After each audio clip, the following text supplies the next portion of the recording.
Welcome everyone to the Blue Collar Leadership and Teamwork webinar. This event is being live captioned. To access the live captions, click the CC button at the bottom of your screen.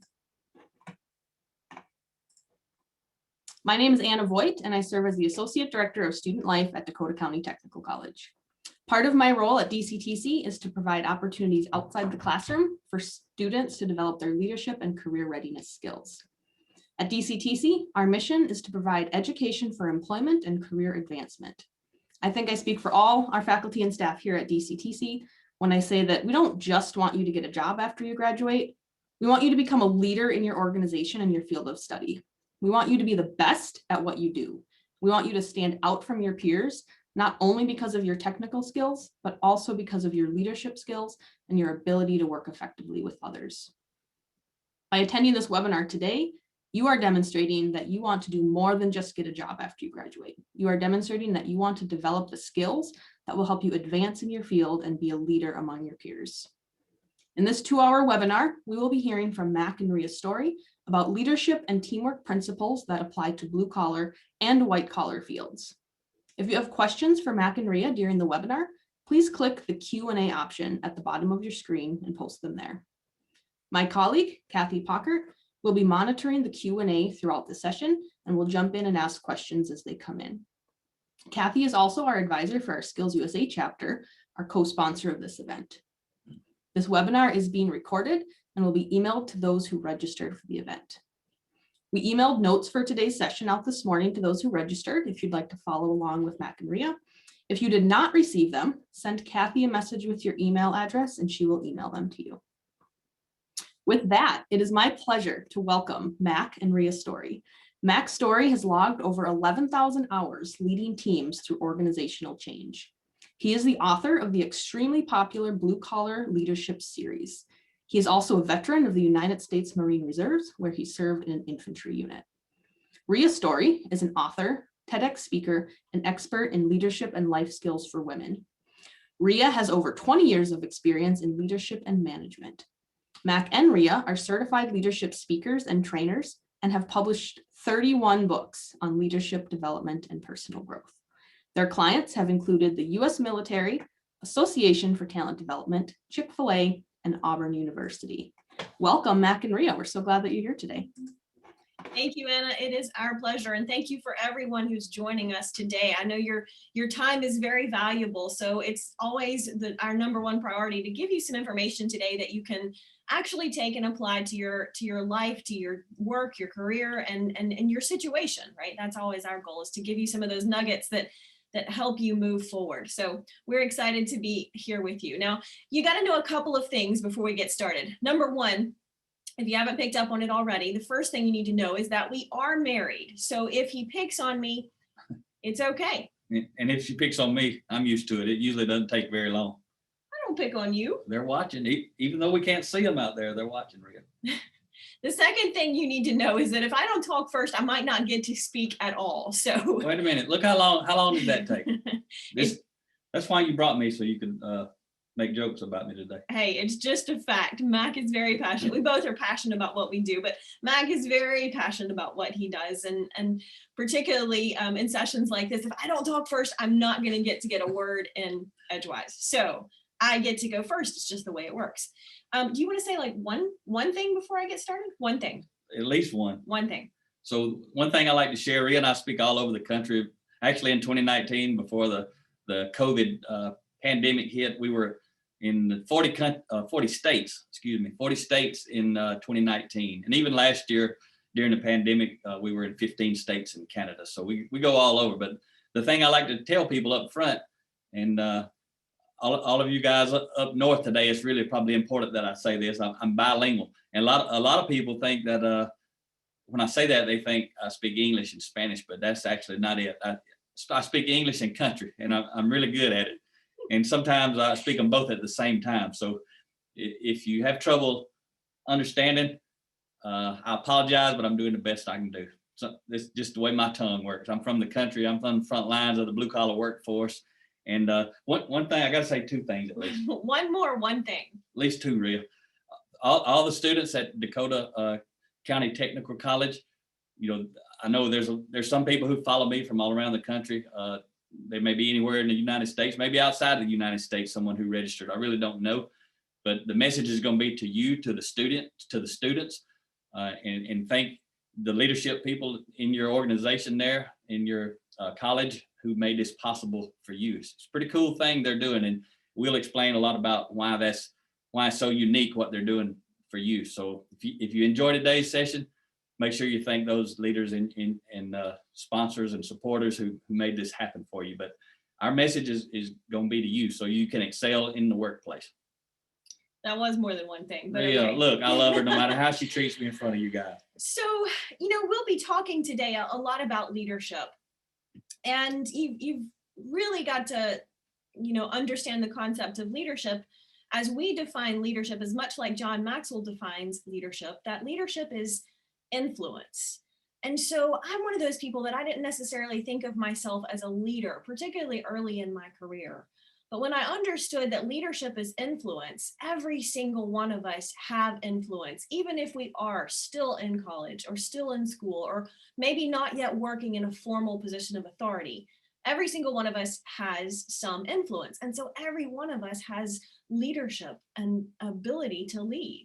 Now, the interesting thing about that is not only do we have some influence, we all want more influence. I guarantee you, anytime in life when you were mad or sad or frustrated or upset, it's because you didn't have enough influence in that situation and you wanted more of it. So all of the principles that we're going to be talking about today will help you increase your influence personally and professionally. I know you got a story. Let me say something right there to add to that. What Rita's talking about relative to influence. We know that some of you haven't been in the workforce yet, potentially. Some of you have been. Some of you have been in the workforce quite a while already and going back to, raise your game, so to speak. But you got to understand, when you want a job and can't get it, it's because you don't have enough influence. Going to college right now is increasing your influence for people who value the education and the skills and abilities that you're learning. But also, we're going to talk to you a lot about character. And character is really the game changer. Character multiplies your competency. We're going to talk about that. But when you can't get the job you want, it's due to a lack of influence. The person with the most influence relative to the person hiring is going to always get the job. When you can't get a raise you want or promotion you want, it's due to a lack of influence. Someone else has more influence than you. Doesn't matter why. Some people say, well, so-and-so got this job because they knew somebody.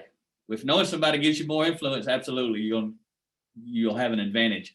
Or somebody may say, well, so-and-so had a degree and I didn't have a degree, but I know how to do it. If the person doing the hiring requires a degree, then having a degree is absolutely going to increase your influence. So you got to understand, everything rises and falls upon your influence. And the stuff we're going to teach you today is a lot of content related around character again, and we're going to touch on it more specifically. But your character is going to multiply your competency. It's going to give you a tremendous advantage in the workplace if you grow and develop your character.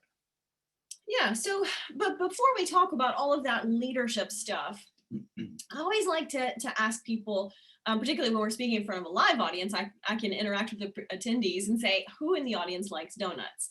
And it's always an interesting question because everybody loves donuts, right? I love donuts. Donuts are awesome. And one of our mentors is a man named John Maxwell, and John loves donuts. And he doesn't just love any kind of donuts. He loves Krispy Kreme donuts. Now, if you've never been to a Krispy Kreme donuts, you need to know something. They have this giant red neon sign and it flashes hot donuts now whenever they're cooking hot, fresh donuts. And if the sign's on, you can go in the store and get the donuts hot and fresh right as they come off the line. They're an amazing experience. Well, John, he's a leadership speaker and author now, but he used to be a pastor. He's got 100 and something books on leadership, but he used to pastor a large church. And he always says, you know what? If I'm driving past Krispy Kreme and the light's on, it's God's will. It's God's will. I should stop and get a donut. And he says, sometimes I have to pull in the parking lot and wait for 30 minutes for God's will to be revealed. Whatever it takes, right? Whatever it takes. Well, one day he's driving past and the light's not on, the sign's not on, but he's like, you know what? Today I just need a donut. Even if it's not hot and fresh, I'll take what I can get. So he pulls into the parking lot and he walks into the store. Now, to his surprise, when he gets into the store, they are cooking hot, fresh donuts. And he tells the lady at the counter, he says, well, well, ma'am, you're cooking hot, fresh donuts, but you didn't turn your light on. He's like, let's turn that light on because we got to tell the world there's hot donuts now so they can come in and get some. And the lady says, don't turn that light on. Why not? He asks. She says, you know what I figured out when I started working here is that if I turn that light on, people come in here to buy donuts. Well, what's wrong with that? He says. She says, well, more people come in here to buy donuts. I get busier. I have to work harder. There are more customers. People want donuts and they want their donuts now, and the line backs up and I have to do more and work harder. And I just learned a long time ago, life is easier. I don't turn that light on. Now we know the owners of the store didn't know that the light wasn't being turned on, right? Because they're not selling as many donuts. But see, sometimes in life we don't turn our light on, because turning the light on means doing something more. Maybe it means taking on extra responsibility. Maybe it means learning something new. Maybe it means slowing down from your busy work and your busy life to attend a growth session like today. Well, you're all here because you've turned your light on. You know, it's interesting that all of our growth happens and all of our influence increases when we turn that light on, but we have to be willing to turn it on. Sometimes life is easier if we don't. You see, all of you as college students, you've definitely turned the light on relative to your competency. That's what you're there to enhance, is your competency. But a lot of people miss the character side. And a lot of people, when we talk about character, people tend to think character means you're good or bad. People who haven't really studied character in depth. But character is every single thing that you are. It's why you do what you do. It's how you do what you do. That's why it's so critical. You can imagine someone with 10 PhD degrees, if people didn't like them and they couldn't interact and work with people, those 10 PhD degrees wouldn't do them very much good. Or you could have someone who didn't have any degree who was able to work effectively with people and effectively through people as a leader, and they may excel to tremendous heights. There's some folks out there, millionaires and billionaires, who fit that classification. But there's people on both sides. But if you're going to have any type of competency, if you want to enhance it, you want to multiply it, you got to grow and develop your character. So all of you who are attending today, we know you turned your light on relative to character development. And I would just say, you know, there's two areas of focus when you talk about growth. And a lot of times you hear people say, focus on your weakness. And it depends. You got to know a lot about character and competence to understand, but I'm going to narrow it down for you real simply. When it comes to competency, focus on your area of strength. Relative to your skills, your knowledge, your abilities, those sort of things. If you want to maximize that, focus on your strength. Focus on what you're good at, because you're going to get extremely better at it, and you're going to rise above all the people who are not passionate about it. So competency-wise, focus on your strength. Weakness-wise, competency-wise, focus on your strength. Character-wise, though, focus on your weakness, because your character weakness is going to hold you back and limit you like an anchor. But your competency strength is going to launch you like a rocket. So when you raise up your character weaknesses and then you elevate your competency strengths, you're really setting yourself up for tremendous success, and you're going to be exceptional out in the workplace. For me, just to give you a tiny bit of background, I don't want to bore you with that stuff, but I started in manufacturing in 1988. First 10 years, I basically operated large CNC lathes, mills, drills, gear shapers, band saws, all kinds of stuff relative to manufacturing steel, big, huge steel bars from 2-inch diameter up to 18-inch diameter. And I did all that actually without going to technical college. I learned on the job and got promoted. But in 1995, I decided to actually go to community college when I really turned my light on. And I did it only because an engineer come out and did a work study on the job that I was operating in the middle of the night. That's when I was working. I was working basically 11 p.m. to 7 a.m. operating a large drill press at that time and a CNC lathe. And that engineer believed in me. He told me the plant manager believed in me. Hadn't heard it from a plant manager, but I heard it from the engineer. You know, he was basically using the plant manager's influence, try to build a relationship with me real quick so that we could get along while he was doing the work study. And that wasn't an issue, but he believed in me. He said, hey, if you'll go to school, the plant manager says, if you'll go get some education, formal education, that you'll have a lot of potential here. And I started community college while I was working about 10 or 12 hours, 7 days a week, and being a single parent. So some of you out there, the students, some of you may be kind of fitting in that role right now that I was in. So I know where you're coming from. And I'm telling you, when you turn the light on, things are going to change. And you're doing it now through the college, and you're definitely doing it here. I hope you don't stop. I hope this is an introduction for you into something. A lot of people in the blue collar workforce. I spent 20 years from 1988 to 2008 working for multi-billion-dollar global organizations. When I resigned to start my own lean manufacturing consulting company in 2008, after those 20 years, I was reporting to the plant manager. So I was one of the top level managers in our manufacturing plant. I was also supporting plant managers in other states in the United States, and also plant managers in Mexico, helping them transform their processes with lean manufacturing. When I resigned, I was a lean manager and quality manager. But the thing is, during those 20 years, none of those multi-billion-dollar global organizations invested one penny or 1 minute introducing me to the kind of stuff we're introducing you to today. That's why I'm so passionate about it, because now I've had the opportunity to go all over and introduce a lot of people to this. When I can find leaders like your leaders here at the college, your leaders, but also leaders out in industry who will actually invest in and grow and develop their people. Most of them won't. So you're going to learn some stuff here. And if you dive into this book, I know Anna mentioned all of the students can request a copy of the book we're talking about today. So I highly recommend you do that if you enjoy anything about today's session. But I just want to flash back to 2005. I was a lean manager, and there was a quality technician, frontline entry-level quality technician. He took my iPod, put a bunch of music on it. And when he brought it back, he said, hey, Mac, I put a business book on there for you. I guess he thought I was a big dog manager or whatever, and thought I'd be interested in a business book. So he put it on there, and I said, well, what is it? He said, it's the 7 Habits of Highly Effective People. I said, oh, okay. I had never heard of it. I said, is it any good? He said, I don't know, but I had never listened to it. But my friend's dad said it was really good. So I didn't listen to it for 3 years until 2008 when I started my own business. I was riding around in my car to go speak to potential clients, and my audio was playing. I had it plugged into my stereo in my car, and whatever was playing was going across the stereo screen. And all of a sudden, a man started talking. And I was like, what is that? Because there was nothing like that on my iPod that I knew of.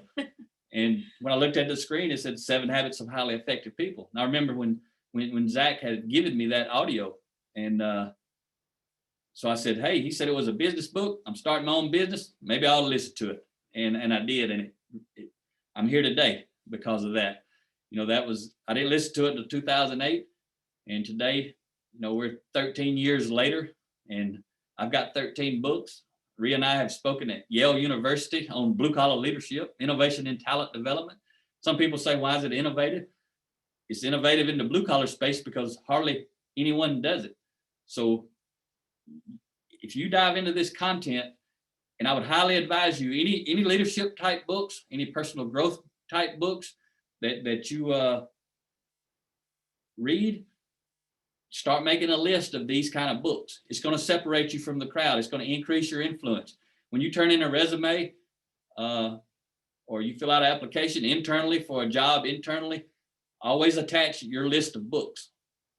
And it'll help you increase your influence, because when you turn in your resume and it's got a list of books you read, list the book title, the author, and the date that you read it, and keep that. It's going to separate you. Kathy, is there a question we can answer? There is. So one of the attendees is asking, is there a particular order you would recommend for reading your books? Or can we just read them from front to back cover? That's a great question. Okay, that is a good question. I'm gonna stick up a couple of books. I brought them because I thought people might have some more interest. This is the book I'd recommend you start with. Blue Collar Leadership, Leading from the Front Lines. This book, I wrote it for the frontline entry-level worker. But I've had a CEO, and he may be listening today. I don't know. I sent him an invitation. But CEO of 5,000 people at Airline Ground Support Company, GAT. They're a phenomenal company. Mike Huff at the top, he's a phenomenal leader. He values the kind of stuff I'm talking about. He read this book first. He didn't know me. And then he reached out and he wanted to talk to me. He said, I got so much out of that book, Mac. And again, I wrote it for the frontline entry-level person. But the CEO of a 5,000 person company got tremendous value out of this book. So whenever we go out to clients and they're doing an in-depth program, I encourage them, every single person from top to bottom starts with this book. This book is How Do I Lead Myself Well? How do I become a sought-after employee of choice? If you do this, most people around you are not doing this. It'll launch you like a rocket. What I share in this book helped me get promoted 14 times in 20 years. And a lot of stuff I share in that book, I didn't know till later, but if I would have known it, I'd probably got paid a lot more and maybe promoted to better positions. The book we're talking about today, you really could start either one of these, but if someone's asking, how would you read, all of my books in order, these books specifically, I would say do this one second, the one we're covering today. And today we're going to talk about the first 10 chapters, and there's 30 chapters in here. If you don't know, they're all 3-page chapters. I write them for people like me that don't like to read, but I've been reading. You like to have read. There's a difference. Yeah, I like to have read a book. I like to close the book, but as soon as I do, I open another one. I've been reading every single day since 2008. Since I heard that 7 Habit audio on my car in 2008, I've been reading this kind of stuff every day. So I'd recommend this one second, but again, it's fine to read it first, but I'm just, presenting how I would read them if somebody asked the question that you asked. This is a third book in the series. I've got 5 books. The third one is Blue Collar Leadership and Supervision, Unleash Your Team's Potential. If you have highly well-developed people on your team, they're going to want a highly developed leader on their team. So this is kind of like a little kit. And this is how to help you lead others well. Again, this is how to help you lead yourself well. The one we're covering today is to help you learn how to be while you're doing what you do. And I've got lots of other books, but I'll just stick with those 3 right now. And I would tell everyone, since you asked that question, if you go to my website, bluecollarleadership.com, type / in there and the word download, you actually can read the first 5 chapters of all 5 of my Blue Collar Leadership books. There's a PDF file there. You don't have to put your email in. We ain't going to spam you. We don't spam people. That ain't a way to build trust with people. So you can just go straight in there, type in bluecollarleadership.com / download. You'll see the first 5 chapters of all 5 of the Blue Collar Leadership books and some other books. You'll also see a link to go to Ria's download page where you can download a lot of her chapters from her books, excerpts. And you'll also see the outline in my books, on the Blue Collar books. You'll see the outline for the remaining 25 chapters, the title of the chapter, the subtitle, opening, closing quote for each one of the other 25 chapters. So you can see a real good outline of that. And we both have podcasts. And I'm telling you where a lot of free stuff is. You can go to Blue Collar Leadership podcast, and I've got over 200 episodes out there. And the Blue Book, the Frontlines book, episode 65, I've got a 30-part series where I talk about 30 minutes on each chapter. It only takes 6 or 7 minutes to read a chapter, but I'm not reading you the chapter on the podcast. I'm speaking off the cuff about some of the content. And the Supervision book, there's a 30-part series. Starts at episode 111. And I didn't bring it with me, but I got a culture book. You'll see it in the download section. If you want to know how to transform a culture from a leadership position, especially the top leadership position, that series starts at episode 179. It gives you a big picture view, and I wrote it for the CEO or the top leader.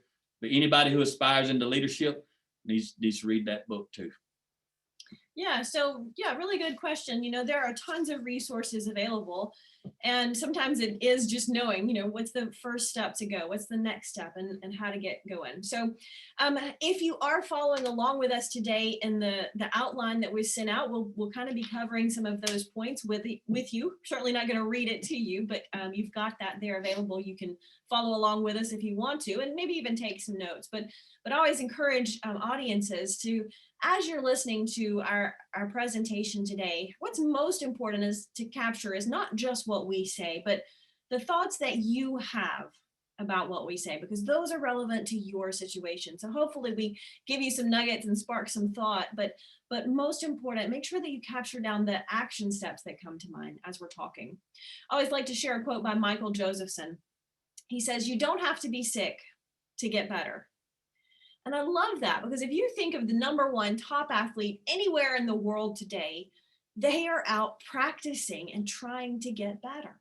And they better be, because the #2 athlete is out there trying and practicing to get better, right? There's nothing wrong with either one of those athletes, but we don't have to be sick to get better. And as we're talking about these principles today, just remember, there's nothing wrong with us, there's nothing wrong with you, but we all have room to grow and improve. And when we do, our situation gets better, because as we increase our influence, we increase our options in life, in our work, in our career. We increase our opportunities, right? And when our influence increases, our world gets better. So I love to just remind everyone of that quote. We don't have to be sick to get better.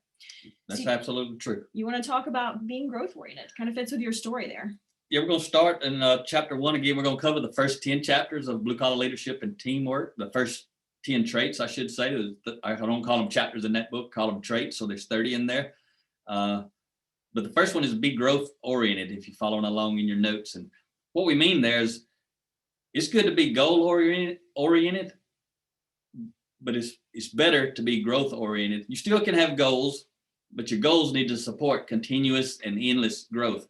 You know, a lot of people who, you know, all of you at the college, you're already above a lot of people who just graduate high school and never read another book. Because if you're in college, I know you read another book. That's what I'm talking about. I'm not saying you're better than anybody who hasn't gone to college, because I always tell people college is one place to get an education, but it's not the only place. It depends on what you're there for, what your mission is, how much influence you want to have in certain areas.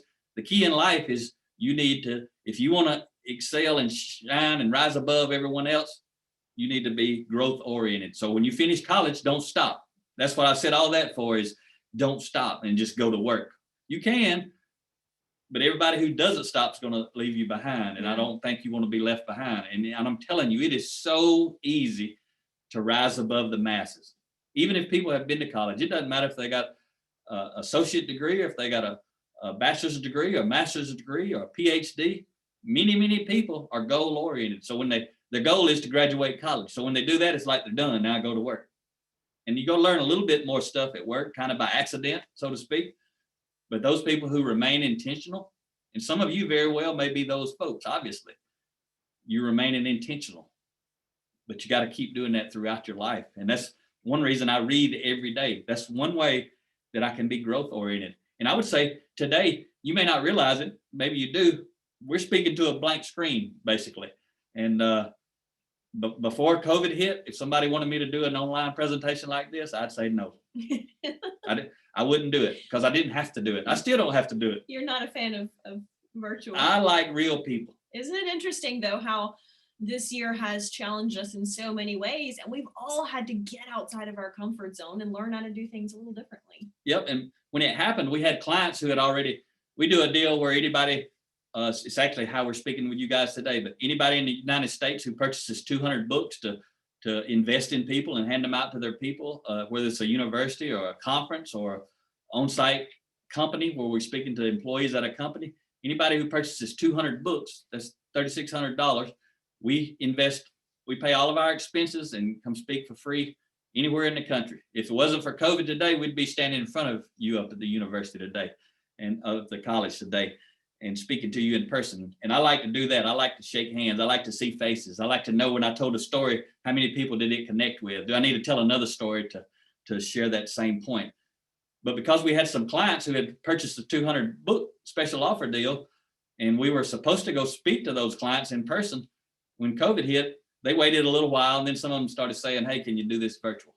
And because we wanted to serve our clients well and live what we teach, we started doing that. And then we started getting some feedback from some people who actually we connected with fairly well through this hard way to connect with people through video, and got some great feedback. And I was thinking to myself, if I would have not done that, I wouldn't have been able to impact those people in a positive way. So it added some growth to me. So me being in front of you today, I'm going to tell you, I hate doing videos. You see videos on my LinkedIn, and that's another resource. Rhea and I put something out on LinkedIn, Facebook, Twitter, Instagram every day. I've got hundreds of articles. Rhea does too on her LinkedIn profile. So we put stuff out there every day, but you'll see me doing videos on LinkedIn. I don't like them, but I've had people, some of them may be on from around the country. Some of them told me they were going to register today, who found my videos and they like my videos. And that's who I made the videos for. People who don't like my videos, I didn't make them for those folks. Same way with our books. People who love our books, that's who we wrote them for. People who don't like our books, that ain't who we wrote them for. And it's going to be okay. You going to be okay with it? I'm gonna be okay. So, as we're talking about being growth oriented, it's the first trait that you put in the book, right? It's the first trait. And why is it the most important? Because you did feel it was the most important because you put it first. Speak to that just a moment. Well, part of it's because you can't stop. You're never, especially relative to leadership. Remember, this book is relative to leadership. You are never, ever going to learn all the leadership principles. The things that we teach you are principles. They apply to everybody. My background, my passion is blue collar folks, but we speak to white collar groups quite often. The reason it works is because we teach principles. Principles apply in all situations. Like being growth oriented versus goal oriented. It doesn't matter if you're white collar, blue collar. It doesn't matter if you're 20 or 60. These are principles. All throughout our books, you're going to find principles. But being growth oriented allows you to learn it. It's kind of like the English language. If you learn only the ABCs, you know the 26 letters, you do not know the English language. You just got to start learning how do these letters go together to form words. Then when they do, what does a word mean? And then these words can go together and form sentences. And the sentences form paragraphs. And then when you learn to really speak the language, you understand there's hidden meaning between the words. And you can look at somebody and see meaning in their expressions and that sort of thing, the way they say the words. So, and you're never going to learn all the words probably in the English language. I did a Google search a while back. I was just curious, how many words are there out of those 26 letters? I think there was 11 million or 13 million, something over 10 million. I can't really remember exactly now. But it's the same way with leadership principles. You're never going to learn them all, and you're never going to understand how they work together. Maybe I've got a perfect relationship with Rhea today, and me and her work together. Maybe she reports to me at work. Everything's great. So tomorrow you would expect everything to be great.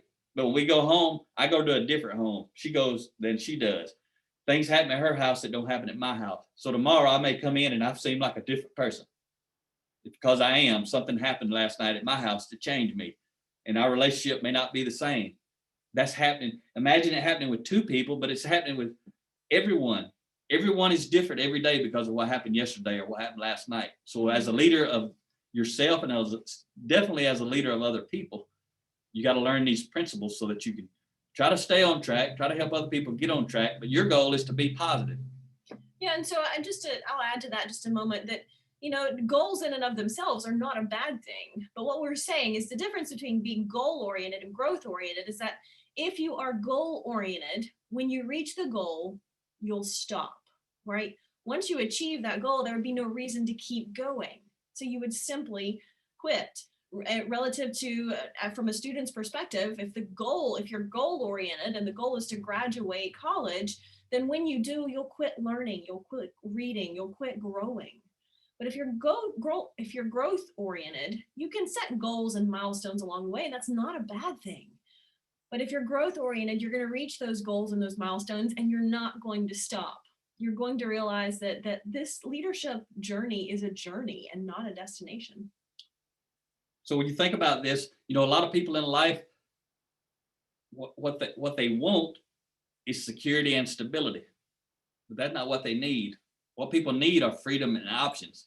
The reason is when you have freedom and options, you have security and stability. But when you have security and stability, you don't always have freedom and options.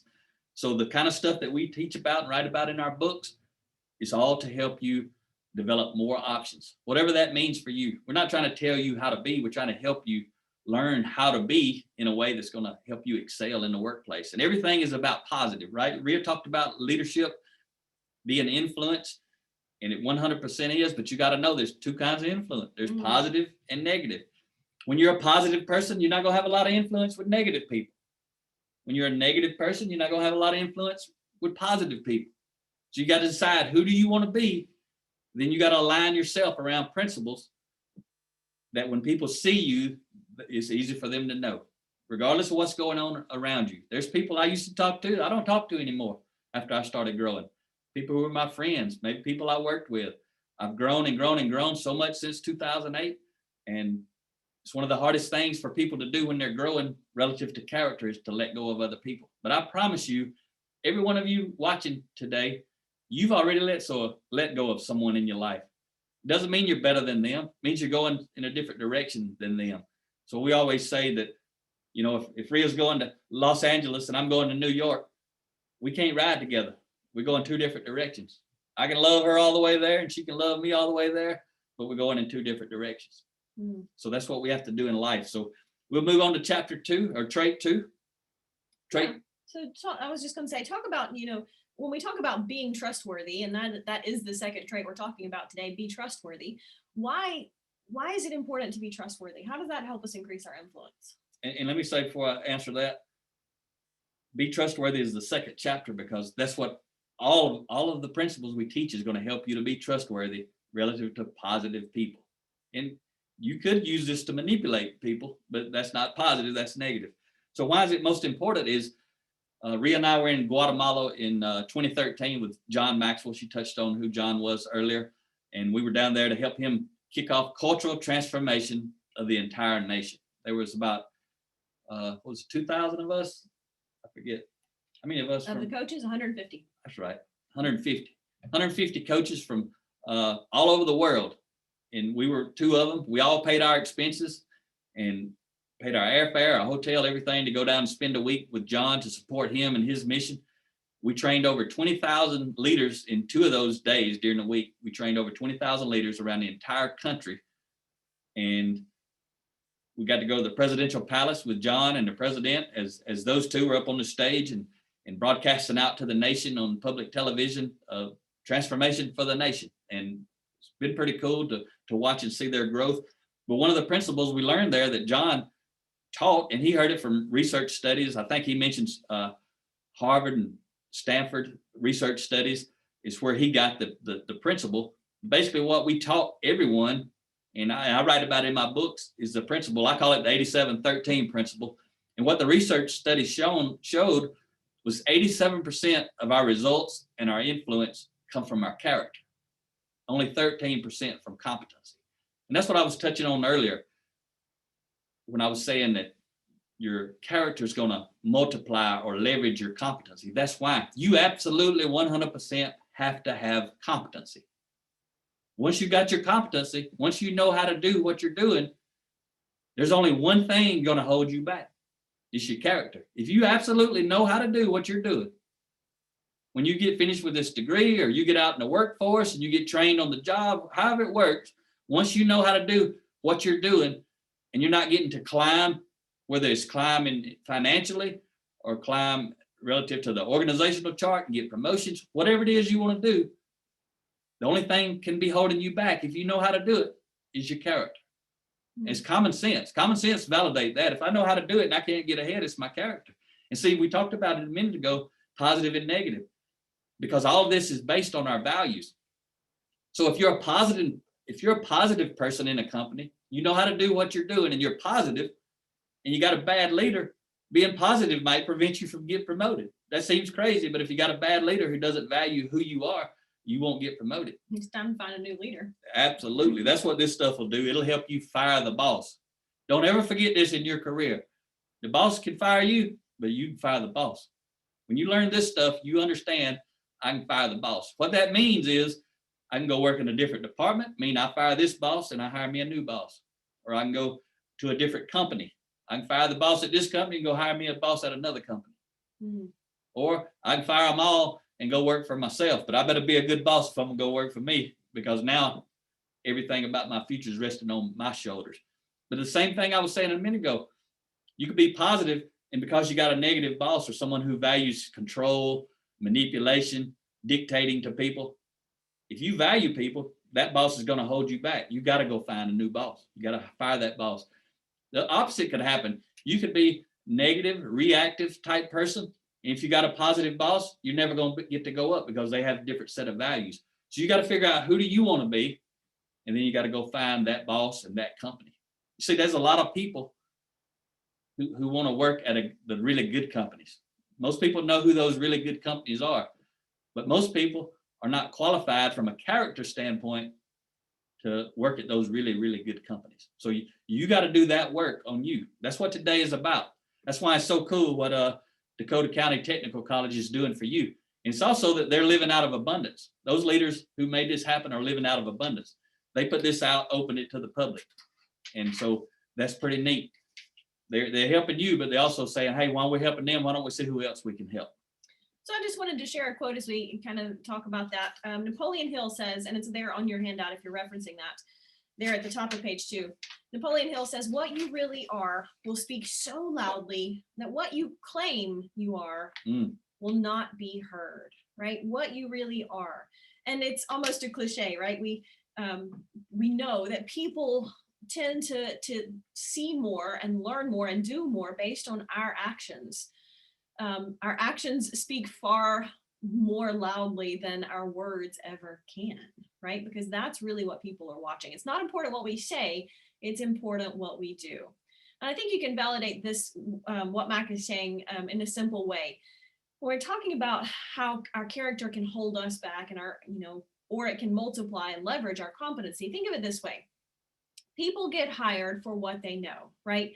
People get hired based on their resume, their certificate of a course, or even a college degree, job skills, experience, right? We hire people for what they know, but people get fired for who they are. That's powerful stuff. It's almost never a lack of competency that gets people terminated in an organization. So as we get opportunities in life, our competency might open a door, but it's our character that's going to determine how we handle the responsibilities and the opportunities that we're given in our life and in our career. So that's a great nugget Rhea just gave you. So don't worry about the 87-13. That's what it is, though. And I can validate it through my life. I don't care a whole lot about research studies. I care about principles.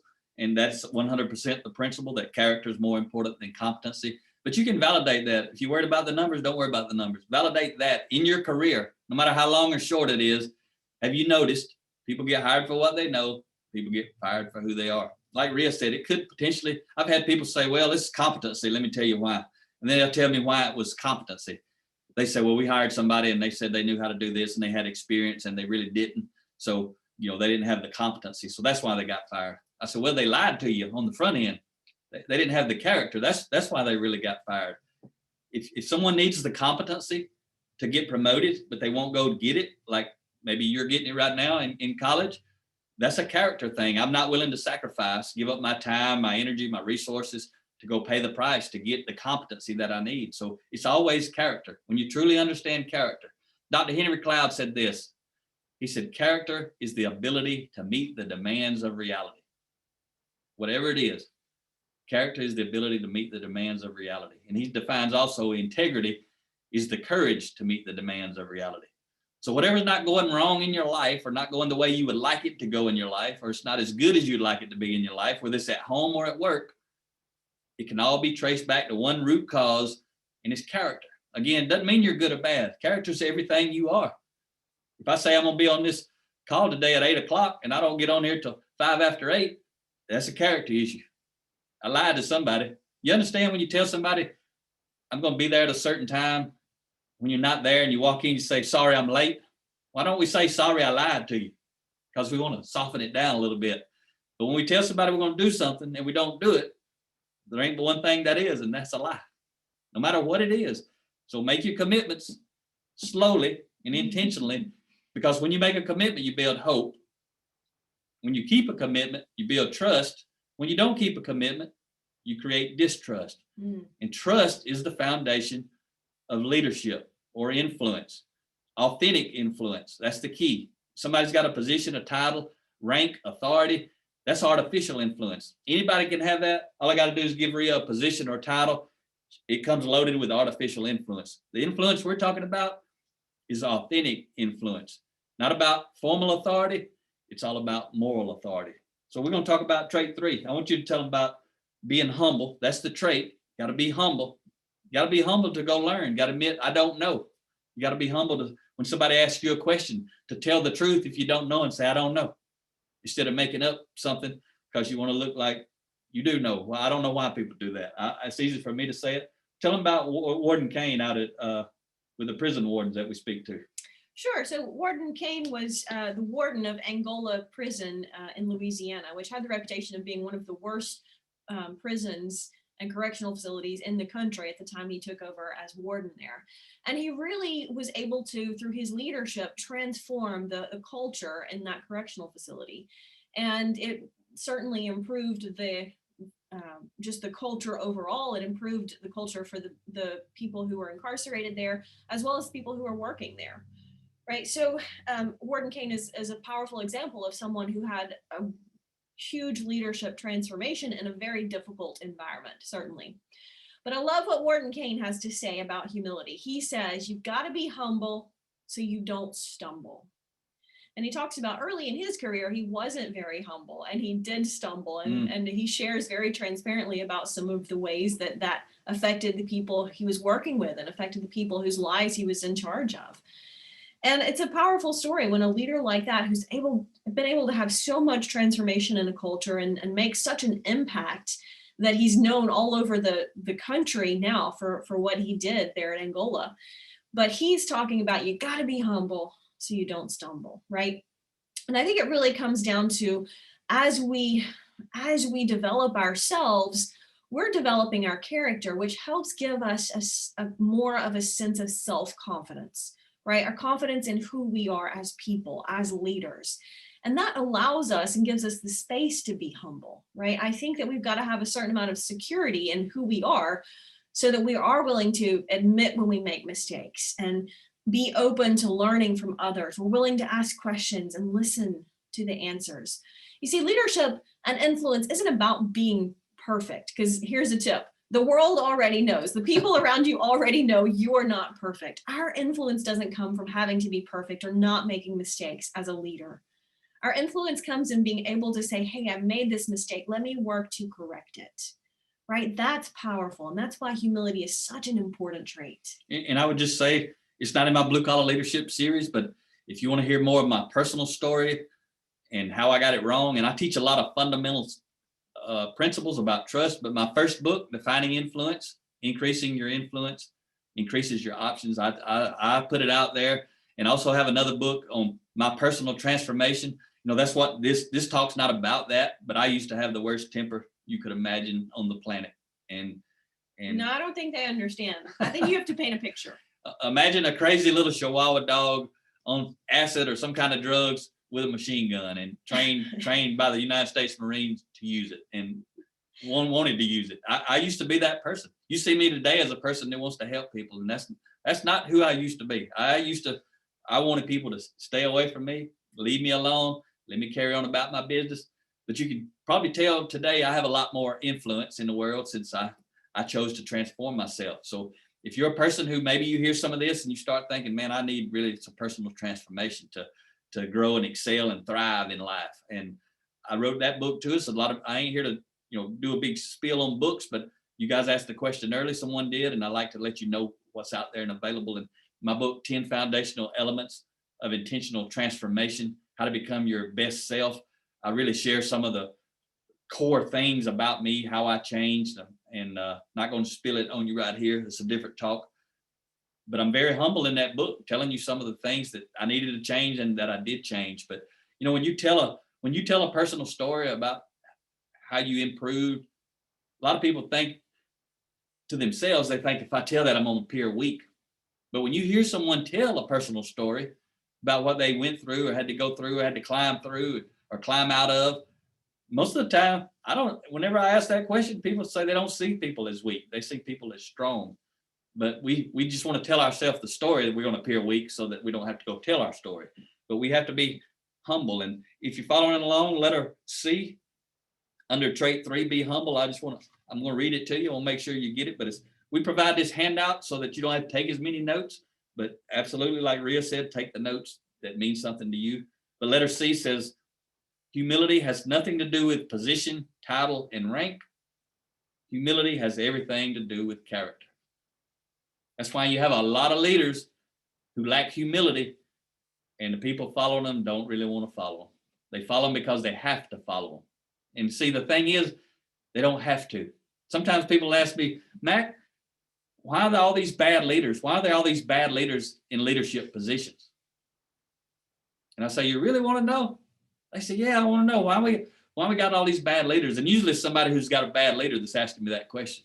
You know, why is my boss such a bad leader? And they're talking about character wise. Why is my boss such a bad leader? I say, you really want to know? And they'll say, yeah. And I say, it's because they have bad followers. The truth hurts. It probably should. The only people who follow a bad leader are people who have to. But if nobody had to follow that bad leader and they fired the leader and wouldn't follow a better leader, that leader wouldn't have a job. Bad leaders only have jobs because people have to follow them. But have to is the wrong word, because they don't have to. We've got choices. We can go grow and develop ourselves so we can fire the leader. So just remember that if ever in your career you find yourself following a bad leader. I think that brings us to trait number 4, being responsible. Absolutely. It's a lead. You want to kick that off? That's what we're talking about. If you're responsible, Yeah. you say, I got a choice. It's what we're talking about here. When we say be responsible, we're saying, number 1, I've got to take responsibility for developing myself so that I have more options and I have more influence. And I've got to take that responsibility because no one can do it for ourselves, right? No one is going to develop you like you can develop you, because you've got to keep that light on for yourself. You've got to be responsible for that. And I can remember at times in my career working for a poor leader. Now, you don't set out, nobody sets out to intend to get a job with a poor leader, but when we find ourselves in that situation, we're not responsible for that leader's behavior, but we are responsible for our behavior and saying, you know what, I'm not happy with my current situation and circumstances. Let me see what I can do to improve them. So when we talk about being responsible, that's when I hit play on that audio that day on my iPod and the 7 habits come on, I learned within just a few minutes, and I didn't have the whole book. The whole book on audio is about 12, 13 hours. I had only 1 hour highlight of that book. And again, I had never been introduced to this type of content. And so pretty quickly into it, Dr. Covey started talking about habit 1, which is be proactive, which is really about being responsible. I'm just using different words. When you say be proactive, you got to teach somebody the lesson. When you say be responsible, everybody kind of knows. It's common language. I like to speak in common language. The former president and COO of Chick-fil-A, Truett Cathy, recently said, Jimmy Collins Truett Cathy was the founder of Chick-fil-A, and Jimmy Collins was his 3rd employee back in 1967 or 68. And I'm humble that Jimmy actually follows me on LinkedIn and Facebook, and he makes comments. And he made a comment on one of my posts the other day, and he's in his 80s now, mid 80s, I suspect. And he's been a personal friend of mine in Rio since 2015, but he posted on one of my comments that talking about me, that I had a gift for making things simple. And I told him it's because I am simple. But the thing about being simple is everyone can understand it. The highly intelligent people can understand it, and folks with low intelligence can understand it. So it's a principle I actually learned from John Maxwell many years ago. He said, put it on the bottom shelf so you can have some. So everybody can have some. And I make the joke, I'm 5'7", so I can only reach the bottom shelf. So ain't nobody got to worry about me putting it on the top shelf. So, I love what you say there, and you say it a lot. You talk about high impact players know a secret.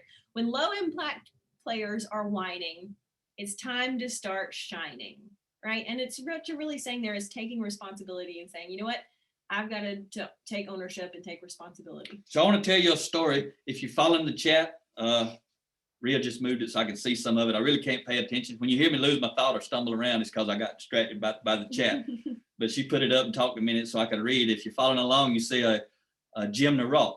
And Jim Narock, he's the best leader I ever worked for in those 20 years. And I'm going to tell you a story about when he was my boss. He was a plant manager.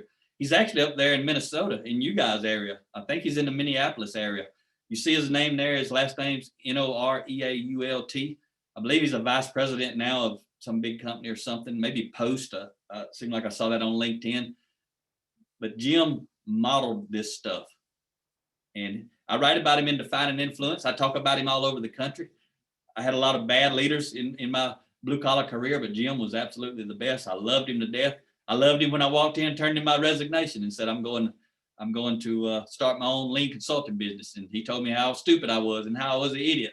And I loved him anyway. And then I went and did it. And it's pretty neat, but I'm gonna tell you a story. I was a lean manager and he was a plant manager. I was responsible for leading Kaizen improvement teams. If you know what those are, you get 6 to 10 people, we put them together for a week. Sometimes they haven't worked together, sometimes they have, sometimes they know each other, sometimes they don't. But you give them a mission, teach them how to improve some workspace, and you go out and do it. That week I was leading a team through a 5S event, standardization organization. We were actually painting and cleaning our paint booth in a large manufacturing facility where we produced mufflers for big rigs. That's what we did in that facility. And so back where they paint those mufflers, it was dirty, it was nasty. The paint booth was nasty on the outside, the inside, the walls, everything. So we had a large team of about 12 people. So on Monday to Friday, on that type of event, I would teach them some competency stuff relative to what's 5S mean, and then we'd actually go do it. So Monday afternoon, Tuesday, Wednesday, we're cleaning, preparing, and then Thursday was always the paint day. We kind of paint on Thursday and then come in Friday morning and fine tune everything. And then Friday afternoon, do a handoff to the department, let them become responsible for what the team just created. And some of those people were on the team as well. And then we have a final presentation to all the top leaders in the organization. They get to hear the team talk about what they did. Not me talking about what I did, but they talking about what they did. I stand in the back of the room. And so on paint day on Thursday, I had called the paint supplier previously, the day before, said, hey, you got these, I don't know how many we had, 6 or 8, 10, 5-gallon buckets of white paint, bright white. They said, yeah, we got them. So Thursday morning, while the team was preparing to paint, I would usually drive over and grab the paint. So I did that. When I got over there, they didn't have any paint. Uh-oh. Somebody else had bought it. And I could have blamed those people, but that wouldn't increase my influence. I was a person who didn't prepare ahead and buy it in advance. I did call ahead, but I didn't tell them to hold it. I'd be there tomorrow. I mean, I told them I'd be there tomorrow, but I didn't tell them to hold it. And the person I talked to may not be the one that sold it. Someone else may have. They may not have passed the message along. It would have been easy to blame somebody, but that ain't what I did. I started searching around. It was a lot of paint. So I ended up having to drive quite a few hours to get the paint. And when I got back, it was about 4 in the afternoon. Everybody was done. They had plenty to do without painting, but that was the paint day. So we were going to paint. So everybody left. And I was the lean manager at the time. I was on salary. Jim, my boss, the plant manager, he didn't even know I was doing this. I didn't tell him. He probably would have told me not to do it. But as soon as everybody left, there would have been 8, 10, 12 people painting. When everybody left, I started painting because I had let the team down. I was being responsible. I had never read all this stuff back then. This was before 2008, but I had learned the principle. And so I put on the Tyvek suit. I put on the respirator. I got our sprayer. I got all the paint. I painted the walls. I painted the booth. I painted everything that had to be painted. I quit painting at 7 o'clock the next morning. So I had worked 24 hours. When that team come back in on Friday, they thought Santa Claus had came overnight. All the work was done. All the work was done. I stayed another hour or so. Then they went and wrapped up, got everything squared away, got the presentation squared away. I went home, took a couple hour nap, and I came back for the presentation. But what do you think happened to my influence as a leader? I did not have to do that, but I did it. I didn't run around tooting my horn. I didn't see that I had done a great thing because I had let them down. I had to do the work. I didn't have to. I wanted to.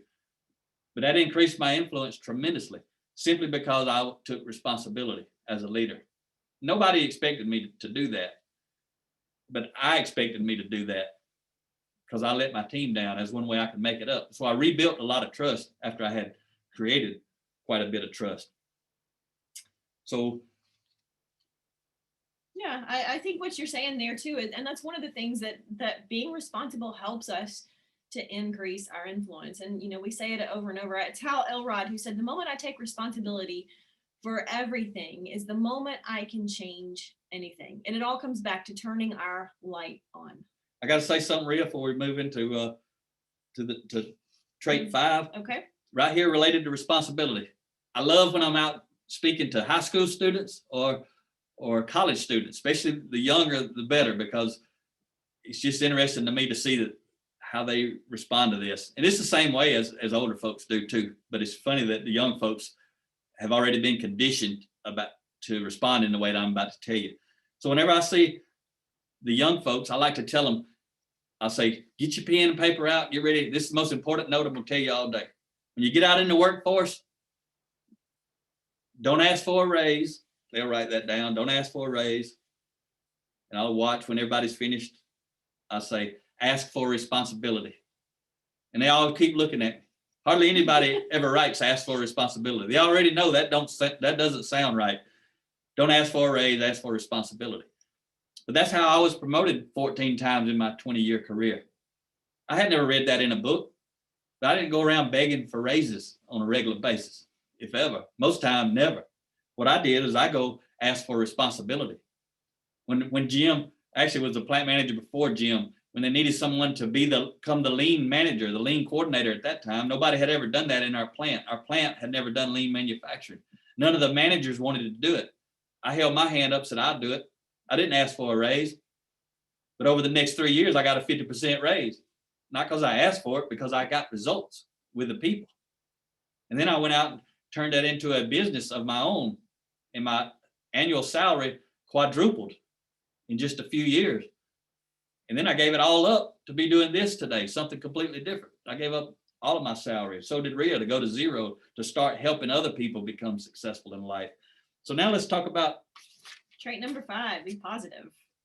That's a good one. That's a powerful And you one. can speak to this one very well. So I'm going to teach you real quick on that 7 Habits audio. The thing that I learned first, and I meant to tell you this earlier, I must have got sidetracked because I didn't say it. Maybe I realized I was saving it for this spot. So the number one principle that I've ever learned in my life is this principle I'm about to teach you now. That helps you increase your influence. Yeah. I talked about the Chihuahua, You did. but I didn't teach the principle. You didn't reach. I got sidetracked. So what I meant to teach you after I told you about the Chihuahua, how did I overcome that as a person?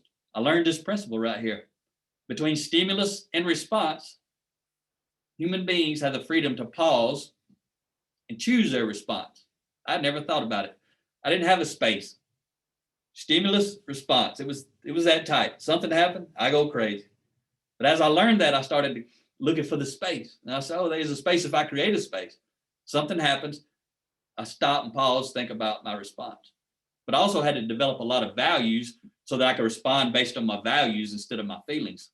When I'd get angry and go crazy and all that kind of stuff, back in my young days, I'm 51 now, so it was ugly in my late teens and early 20s. You weren't that bad. I married you. I was 30 though. See, I'd got a little bit better by accident by the time I met Rhea, but I still was a long way from where I am today, and I still could improve quite a bit. We don't ever get there.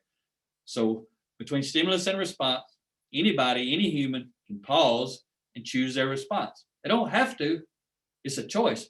But your response often determines how much influence you have in a situation. Is it going to be more or less? You control your response.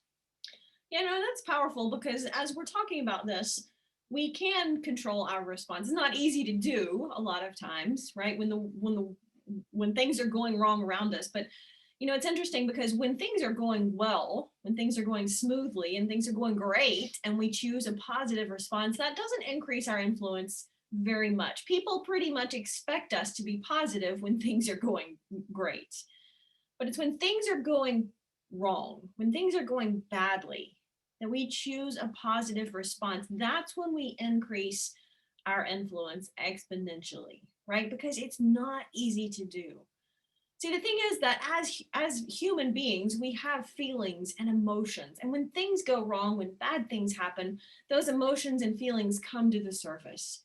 And it's naturally human to want to respond to those feelings and emotions in the heat of the moment. But I know I'm not the only one who said or done something based on my emotions and later thought, oh, I wish I hadn't said or done that. I know I'm not the only one. It's perfectly normal to have those feelings and emotions.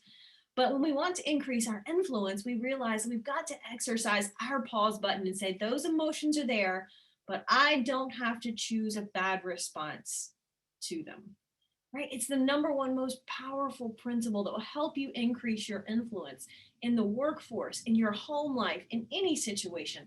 We've got to be positive and proactive. Now, I know it's kind of like New Year's resolutions. It says easy and does hard, but it absolutely can be done, and I've done it. I left home when I was 19. I left behind a father who had sexually abused me for years, and a mother who blamed me for it. And I didn't have anything when I left home. I didn't have a job. I didn't have any money. I didn't have a high school diploma. I had never been to school. I'd been homeschooled my whole life. But what I had was the realization that if I choose a positive, proactive response, then I could increase my influence and I can increase my options. And that's a powerful thing when we realize that bad things happen to us, right? That's just normal. That's life. My story is unfortunately not that uncommon, but my story is maybe not your story, but I guarantee you every single one of you watching this have been through something hard, something challenging, something that's tough to overcome. But we all go through adversity, right? What happens to us is not as important as how we respond to it and who we become because of it. We can take what life gives us as people, as leaders, and we can be bitter about it, or we can be better because of it. And that's the most powerful thing in increasing our influence, is saying, I'm going to rise above this situation. What happens to us influences us, absolutely, but it doesn't have to define us. So now you know, I understand Rhea's the rock star, I'm the backup singer. What she went through, you won't believe it. But if that little nugget of her story touched you, or you know someone who might could benefit from her motivation and inspiration, she's got 3 books on her story.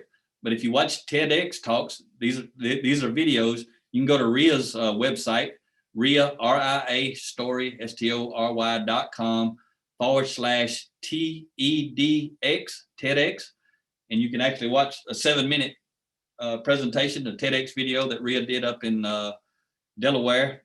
That's 2017 maybe or something. Mm-hmm. Yep. It'll blow you away when you hear more of her story. And again, she tells a lot in her books, but it's all about hope and resilience, and it's amazing. You know, she says she was homeschooled, so she didn't even have a high school diploma. And she wouldn't tell you this, but I'll brag on her for a minute. Because we're talking about being responsible, being positive.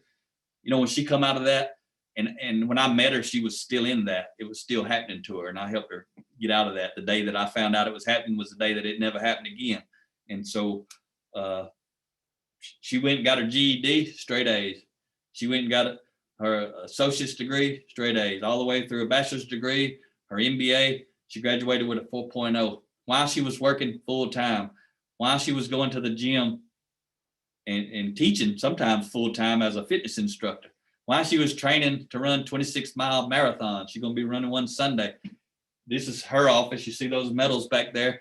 Those are from mountain bike racing and running marathons. We both raced mountain bikes in 2011 and 2012. The moral of the story is marry your biggest cheerleader and take him with you everywhere you go. And she was a state mountain bike champion for both Alabama and Georgia in 2011 and 2012, or 2010, 11, I forget.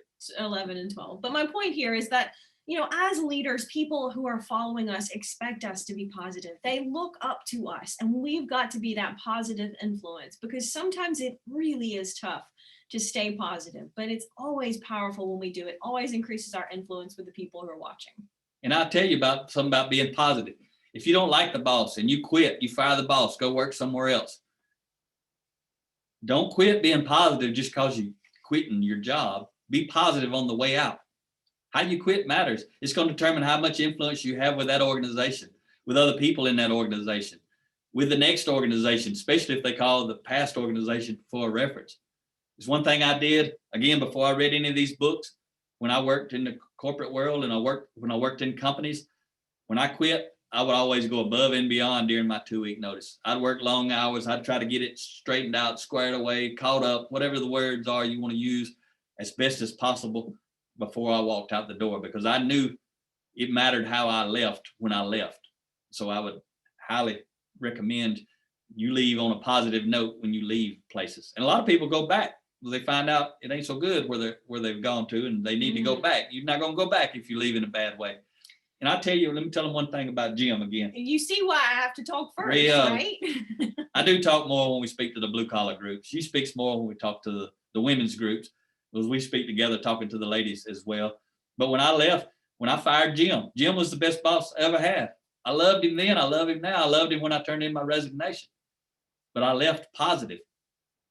I helped him get a lot of things squared away before I left. But also, you see him on here today. I haven't seen Jim in a long time, but he follows me, and he he logged in today and he cared enough to leave a message with you guys. But again, his company is on LinkedIn. He's up there in Minnesota. I don't know if any of you have an interest in that, but I promise you, if you do and you get involved in that company and you can get to him or send him a message on LinkedIn, say you were on this session, that's going to increase your influence because he knows what this session was about. It's why it's so important. You got to look for leaders who value leaders. If you get into this stuff, not everybody does. The majority of people don't. But the place you want to work is the place where the leader is living this stuff, where your coworkers, team members, teammates are living this stuff. Then you're working in a great place. If you start your own company, you got to be responsible for implementing this type of development from top to bottom with your team. So just a final quote that I wanted to share. It's actually on the handout on about midway down on page 3, letter C under be positive. Daniel Goleman remarked, controlling impulses like frustration and anger is a crucial aspect of character. You can't be frustrated, angry, and positive at the same time. Oh yeah, and I'm gonna touch on that top quote right there from trait 5, be positive. You got to know this one. Those who whine get left behind. That's common sense. When you're the leader and you're implementing change, and change is always happening. There's been tremendous change throughout this COVID pandemic crisis and all that. But there was change every day, every week, every month before that. There's going to continue to be. Rhea and I have a book called Change Happens, Leading Yourself and Others Through Change, where we help people understand when change happens, how do I increase my influence? How do I grow and develop the people on my team so that they can increase their influence? If Rhea's the leader, she's the boss, she's got to carry out the mission to implement some change. I'm on her team. How much influence am I going to have if I'm whining and you're on the team and you're shining? I'm going to have hardly none. You're going to have it all. And so what shining means is you embrace, support, leverage, help the leader implement the change. Then you're going to have a say in the change. You may have a lot of say in the next change, but I'm not going to have any say in this change or the next one. Nobody's going to want my opinion. I may not even have a job later. That really brings us to trait number 6, be flexible. When change happens, and this is one of Mac's quotes, when change happens, some thrive and some take a dive. Oh man, that's so true. And we've seen that throughout this year, right? So much has changed since a year ago when the pandemic really started for us. And yet those organizations and those people who've been able to change and be flexible and be responsive to the change and change with the changing times have been more successful than those who just absolutely refuse. Rhea, I want to read this just because it's important. Okay. So if you got the worksheet, you can look at it and read along, or if not, just listen in. But this is trait 6, be flexible. Rhea read the opening quote there to this handout, but this is just good stuff. I don't want you to miss it in case you ain't following along. Letter A, high impact players intentionally grow through change. In simple terms, they shine, what I was just talking about. Letter B, low impact players angrily go through change. In simple terms, they whine. Letter C, it's what I just said a minute ago, but I'm going to read it because it's written a little bit different. If you want to be seen as a high impact game changer, choose to embrace, support, and even lead change if you're truly serious about climbing to the next level and beyond. And letter D, those who help move the team and organization forward are the most valuable players on the team. And that's powerful. And Anna, who I greatly appreciate, I think she met me through LinkedIn and saw me sharing about something and contacted me. If I'm remembering right, I talked to a lot of people, so forgive me, Anna, if I'm telling it wrong, but she saw me or Rhea and saw what we were doing, and now this is happening. But she took responsibility. And so she's been flexible with us, right? But she's leading change in the organization. She's trying to help you change your mindset. Not that there's anything wrong with it. Remember, you don't have to be sick to get better. But if you want to get better, you have to change. There is no improvement without change. And so when I talk about from 2005 to 2012 is when I actually led and logged those 11,000 hours, leading leaders, hundreds of their teams, thousands of their people through process improvement, organizational change, cultural transformation. That's all I was doing every day. And when I started doing that in 2008, when I started doing it in my own business, that's when I've done the most of it. It's also when I started reading this stuff. So I got to work with a lot of people, and I was leading change. When I walked through the door of a company, I was there to lead change. You got to understand, there's a lot of people who whine when change happens. And I know all about it. I've met a bunch of them. And there's also people who shine. So I got to see this. And I started teaching people the stuff that I was learning, because I didn't have my own books until 2013. So while I was leading all these teams, I was reading books and recommending they read books. Like if you're reading these books, I can tell you, in the blue collar industry, there basically aren't any books. Except yours. Except for mine. That's one reason I wrote them, because there are not any. Basically what I did was I took all the principles that I started reading and learning in all these other books. Most of the people who do what I do and Rhea does, they focus on white collar executives. Not everybody, but that's who gets taught most of these principles. They pay $5,000, $10,000, $20,000 and send their executives off to seminars and stuff like that. Not a bad thing. It's just we, the blue collar folks, were being left out. So when I started learning this, I started teaching it to these teams. The very first team, I played that 1 hour audio of the 7 habits. I said, hey, I just want to share this with you guys and see if you value it like I did, or is it just me and I don't need to play it for anyone else? So I sat down, put it in the computer, played the 1 hour audio, and we talked about it, and they all thought I need to share this with everybody. So that's what I did. When we talk about being flexible, I was flexible really in the way that I led a lean event. Instead of teaching them competency on Monday morning, I started teaching them leadership and personal growth principles on Monday morning. I got them to buy everybody books. I got them to buy the author Stephen Covey's audios and videos and all kind of stuff. But what I want to tell you, there was a lot of times when I was consulting, I'd be out there leading the teams. I'd be talking to engineering. I'd be talking to management. I'd be talking to owners of the company, top leaders. I talked to everybody. And I saw a lot of people on these teams. If you're ever on one of these teams, I'm telling you, if you shine, you're going to develop a lot of influence. If you just raise your hand and volunteer to be on one, you're already increasing your influence. But I got to see a lot of discussions where they would say, okay, Rhea's on the team. We've been thinking about maybe promoting Rhea to this job or giving her an opportunity. Rhea don't know about this, because a lot of times the big dog leaders, they don't tell all this stuff. But I got to hear it because I'm consulting everybody top to bottom. So I'd hear them telling me, let me know how Rhea's doing, give me some feedback. Sometimes they would come sit in just to watch, see how's Rhea doing. Not literally Rhea, I'm using her as an example, but they come in to see how's somebody doing that maybe they were thinking about giving some more opportunity or more responsibility. Sometimes these people would excel and thrive, and they would get to go get these positions and get promoted and get all kind of responsibility and raises and promotions. Another time they'd take a dive. Some would thrive, some take a dive. Mm-hmm. Some of them, they say, well, I really never expected that out of Rhea, because Rhea might come in there and she don't like change, or she don't like leadership, or she don't like me, or she don't like something. So instead of shining, she's whining. So she never knows. She may just tell the world, I don't ever get a chance to get promoted. I don't ever get opportunities. And that's just the way the world is. No, that's not the way the world is. That's the way the world is that person's living in. She created those choices. She could have got promoted, but she never knows it. I'm telling you, inside organization, that's happening all the time. People are talking about people. They're watching people. And again, if they don't value you doing this stuff and you value this stuff, you got to go find a company that does. And people that do. If you want to have a nice, long career where you're happy, you're excelling, you're satisfied, you're not frustrated and stressed out because of the leader, you got to grow and develop yourself. And then you got to declare your intent. You got to communicate. I got a podcast on LinkedIn about that. I think I made a note. Let me see. Episode 96 on my podcast, I talk about leveraging LinkedIn. If you ain't leveraging LinkedIn, think of LinkedIn as kind of like a professional Facebook, but without all the pictures of people's dinners and pets and all that stuff. Nothing wrong with that, but LinkedIn is really intended to be professional. There's a little bit of that, but not much.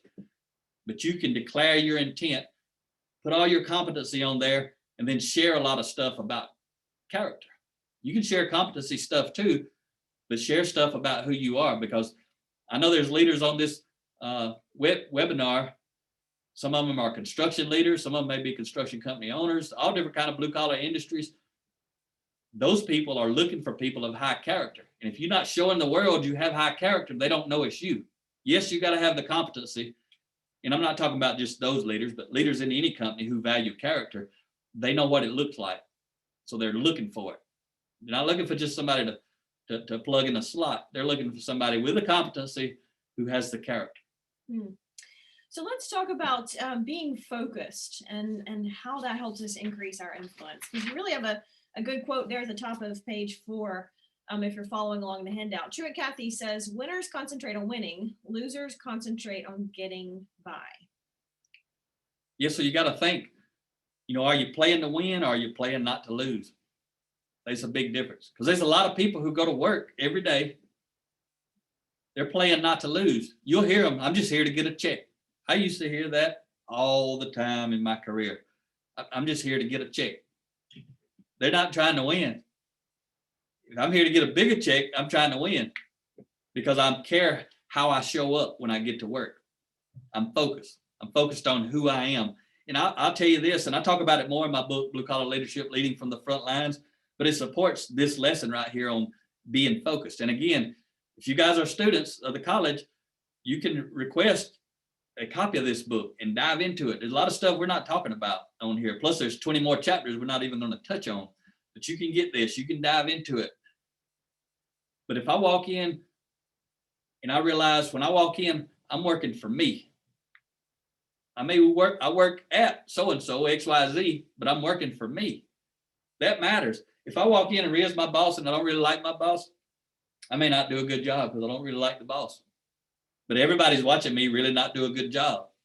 If I'm focused on making sure I do a good job, I'm a high performer, I'm a high impact team player. I walk in, I'm working for me. Everybody who's watching me is going to provide me with something very valuable. Word of mouth advertisement from my business. This one right here. My boss is going to provide word of mouth advertisement to other bosses and her leader, but other people who are watching are going to talk about me, positive or negative. I guarantee you, Ria, people in Minnesota, just like people in Georgia and Alabama, I bet people up there talk about people. I think people everywhere talk about people. They talk about people. You get to decide what are they saying about you. Well, let me say it different. If they're honest, you get to decide what they're saying about you. But if they're dishonest, you get to decide if what they're saying is true or not. You can't stop people from saying bad things about you, but you can stop it from being true. But what you got to know is I'm trying to walk in every day, lead myself in a way that creates positive word of mouth advertisement. I know you probably got something to say, but I'm going to tell that forklift story. Yeah, go ahead. But you want me to tell it now? Please. I think it's a great example. So a lot of people in the blue collar world they understand forklift, for moving pallets around, that sort of thing. I always give an example. And again, I'm talking about being focused on building your brand. This one right here. How do you do your job? So I just tell this story. Imagine Ria and I are both forklift drivers. You're working in some type of a facility where they have forklifts running around, but you're not driving a forklift. You're doing some other work. Ria's driving a forklift. I'm driving a forklift. When I show up, I see you struggling. I don't get off of my forklift. I'm just sitting there. You may even say, hey, Matt, give me a hand. And I say, no, man.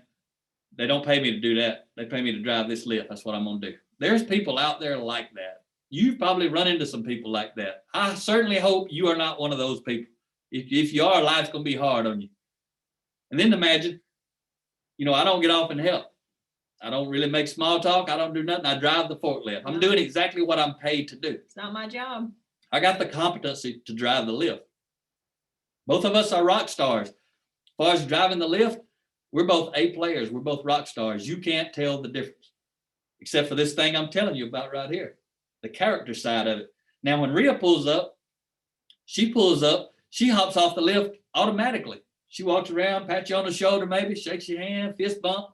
Hey, man, how's it going today? I'm about to go buy the supply cabinet down there. You need some gloves, rags, you need any supplies? I can pick those up for you. She helps you if you need help. Then she gets on the lift and she goes away. Now you can imagine those two people. Imagine you're the person sitting down there doing the work. Now imagine though you're the boss. One of us is going to get promoted. Pretty obvious. It ain't going to be me because of the word of mouth advertisement. And maybe the bosses come by and see me. So they're getting to see how I'm modeling and how I'm leading myself. Now let's say though, COVID hits and there's a downturn in the economy in our industry. One of us has to get let go. It ain't gonna be Rhea, it's gonna be me. How you do your job matters. That's what this book, Blue Collar Leadership and Teamwork, is about. Helping you be more like Rhea in that example, so that you can thrive, so that you can get promoted, so that you don't get demoted, so that you don't lose your job when times get tough, so that you create positive word of mouth advertisement. You can't buy that. You can only earn that. Yeah, so one of the things you talk about in this chapter, I think it's powerful that you talk about low impact players aren't focused. They walk into a room hoping to walk out without being assigned or asked to contribute. And they're there because someone told them to be there. They don't really want to be there. They're just playing not to lose, right? They're happy to have a job and they only do what's required of them. But that doesn't really help us increase our influence, right? Going the extra inch, much less the extra mile, go the extra inch, because with people, the little things are the big things. And that is a way to shine and to be outstanding and to be seen as someone with leadership potential, with more ability to influence people, right? Is going above and beyond. There's a difference between someone who's just playing not to lose and someone who's playing to win. Absolutely. I'm gonna go back up to letter B. Rhea read letter C first, which is great. It fit better that way, I think. But in the notes, letter B says, high impact players are focused. They walk into the room with purpose. And the purpose I just talked about was increasing their word of mouth advertisement, positive word of mouth. There's also negative word of mouth. You don't want that one. Regardless of where they are there for a reason. That reason is to make an impact. And again, a positive impact. They are playing to win. And they want to be on a team that's playing to win. These players do far more than is required of them. See, high impact players are 100% focused on positive word of mouth advertisement for their business. Nobody wants the whiner. Not leaders who are wanting to make it happen. They don't want the whiners. They want the shiners. So when we talk about being focused, be focused on winning, not losing. Not losing is a completely different game. A lot of people do that. They go to the back of the room. They don't want to get noticed. Things are happening. They don't want to get picked to do anything. Some people go in to win. They in the front row. They volunteering because they know when I help the leader, I'm increasing my influence with that leader and any other leaders who are responsible for change. And change just for change's sake is not good. You want to make change for the better, but something's got to change. All right. Well, let's talk about that last quote there in that section. It's about the middle of page 4. If you're following along, it says, minimizing your distractions maximizes your results. I want you to talk about that. This lady right here, she is one focused individual. She got a lot of good books about that kind of stuff too. Well, really, at some point I realized that when we focus on less, we can achieve more. Right? And that becomes powerful because a lot of times you hear how great it is to multitask, but really we end up trying to multitask. We can't do anything with excellence if we're trying to accomplish 100 things at once, right? The power of moving forward is doing so with intentionality and moving forward, living life on purpose, doing life on purpose. And I really think that comes down to, the power of focus, because that's what helps us be excellent, right? Nobody gets excited about average. People get excited about exceptional, about excellent, and we can only achieve that with focus, with intentionality, with being on purpose. Go ahead. You got a primetime thing coming up? I do have a workshop or skill shop, that's what I call it, coming up on that, where I talk about the power of effective planning, because it's not really about time management, right? What we're talking about is not about time management, because you honestly cannot manage time. You can only manage what you do in time, right? We all have the same amount of time. We all have the same number of days in the week. It's what we do with our time that helps us move forward. And until we master that, what we're really talking about here is the essence of self-leadership, of leading myself well within time. And how am I accomplishing the goals that I'm setting? How am I moving forward? Am I getting distracted by things that aren't priorities for me? Maybe they're a priority for someone else, but they're not necessarily in alignment with my values. And that really becomes, especially as leaders, it's very easy to get distracted and derailed and get to the end of the day and realize you didn't actually accomplish anything, right? There's a difference between being between activity and accomplishment. It's very easy to be active and do things, but it's not always easy to make sure that those are the right things based on our priorities of where we are and where we want to go, right? What's going to help us move forward? And being focused is one of the most powerful ways that we can be intentional. So if that interests you, you can learn more. I've got just a complimentary webcast much similar to this coming up on April 2nd. So riastory.com/workshop. You can register there.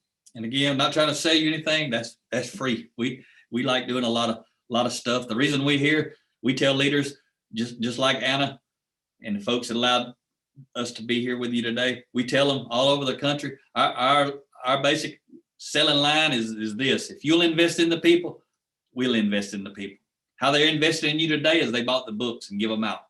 How we're investing in you is we're speaking to you for free. That's our model. We like to walk in and say, we're speaking to you because leaders value you. That's why we're in the room. They value you. If they value enough to invest in your growth and development by buying your book and giving it to you, we want to show up and invest in you because our world needs you to play at the next level. All the stuff you see wrong in our world can be traced back to a root cause of character. This is a big deal. So let's talk about being disciplined. And this is the eighth trait that we're really covering today. But you say, Mac, that self-discipline is giving yourself a command and then following through. So speak to that. Yeah, just like, I say I'm going to read every day. That's discipline. I've been doing it. And when I say reading, you have to understand that's just the word I use. It could be reading. It could be listening to a podcast. It could be doing something like this. I just kind of throw it all in one pot and call it reading. But I literally do read every day. So it actually is reading, but I do a lot more than that sometimes. I do the videos and the audios and that sort of stuff. But a lot of people, I write my books. Some people say, why is your book so small? Because I want somebody to read them. You write a big, thick book, a lot of times people won't read it. The 7 Habits, I've talked to a lot of people. I talk about the 7 Habits all the time, but it's a big, thick book. I tell people it'll make your head hurt if you have to go unravel a lot of that stuff Dr. Covey talked about, because all of it's not on the bottom shelf so everybody can reach it. But that's what I discovered after I started learning it. I basically had to kind of translate it into our language so that people can understand what is these principles, what's he saying, what's that mean to us kind of thing. But always, because a lot of times when we're speaking to blue collar groups, a lot of blue collar people don't read books. A lot of them never went to, some of them never finished high school. Some of them never went beyond high school. They haven't read another book since they had to. So now I'm trying to motivate and inspire leaders to buy these books, hand them out, lead people through book studies. And a lot of leaders are doing it. Jason Denham, he's a VP of electrical construction in Kilgore Industries, and they're headquartered in Houston. Jason's up in Dallas. The first Saturday of every month, I just saw an email from him yesterday. He copied me on. He's been doing it for the electrical division, which he's the vice president of, but he just opened it up to everybody in the company. Everybody in the company can attend either in person or online his monthly training sessions. But it started because he was disciplined. I met Jason in 2013. He was in Auburn, Alabama, leading a small crew of folks out on the job site. And they had us come in. We did 10 4-hour workshops like this over 18 months. And actually, we did each one 3 times a month. So we did more than just 10, but they couldn't put everybody in at the same time. So we had to do duplicates. But Jason turned his light on, like Rio was talking about at the beginning. He turned his light on. I remember he was sitting up near the front, if not on the front. And when I started talking about this stuff for the very first time, you could see his energy come up, shoulders come up. He started taking notes, and the man ain't ever quit. And now he's helping the CEO of Kilgore Industries, Jeff Kilgore. He's an amazing person, an amazing human being. Rhea and I have been out to speak with them. We do usually a Friday, full day, and a half day on Saturday. But they value growing and developing people. If you value this stuff, you've got to find those leaders who value you because you value this. But you got to have your competency. So think about this. When you're in school right now, the students, all of you are in school. You're going to have more influence if you make a D or a C or a B or an A. If somebody actually cares about your grades when you go get a job, it's going to matter to some people. And if you're trying to get a job with somebody that it matters, how well you did in school is going to increase your influence or decrease your influence.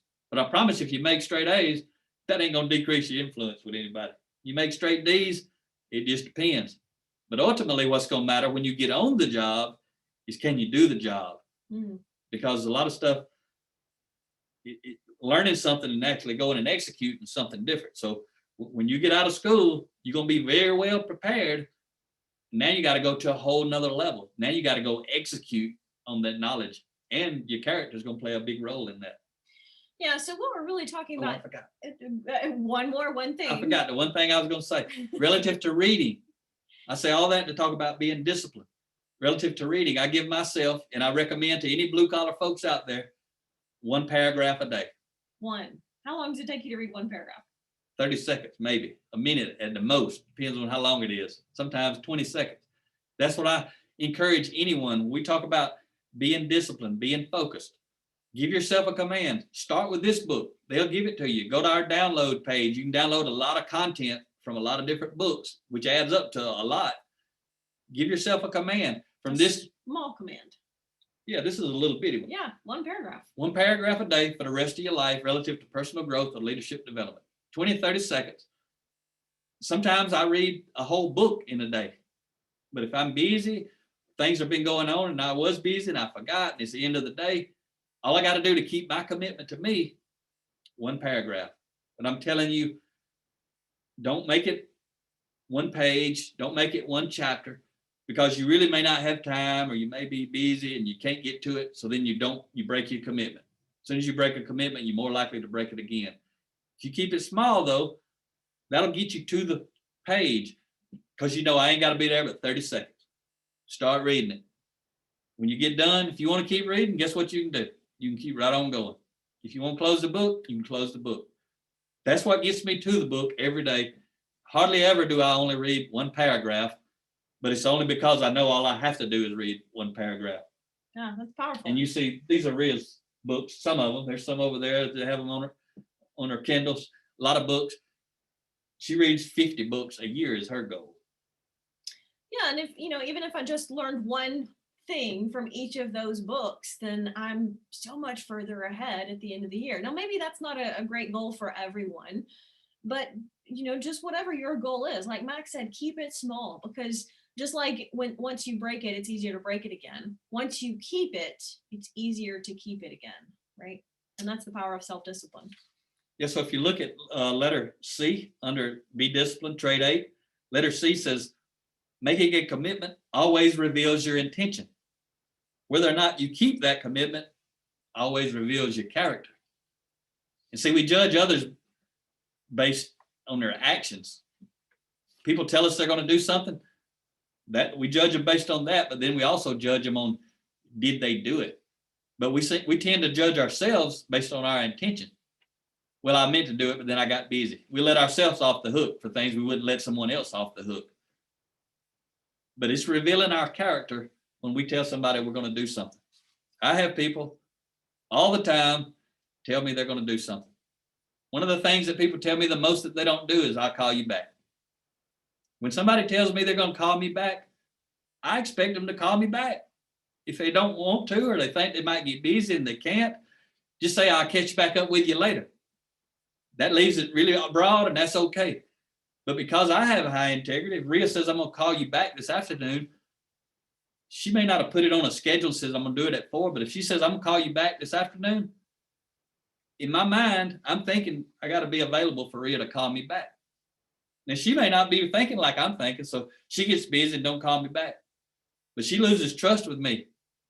Don't make commitments you can't keep, because you're going to lose trust. It don't matter how close you are to that person, how far away you are from that person.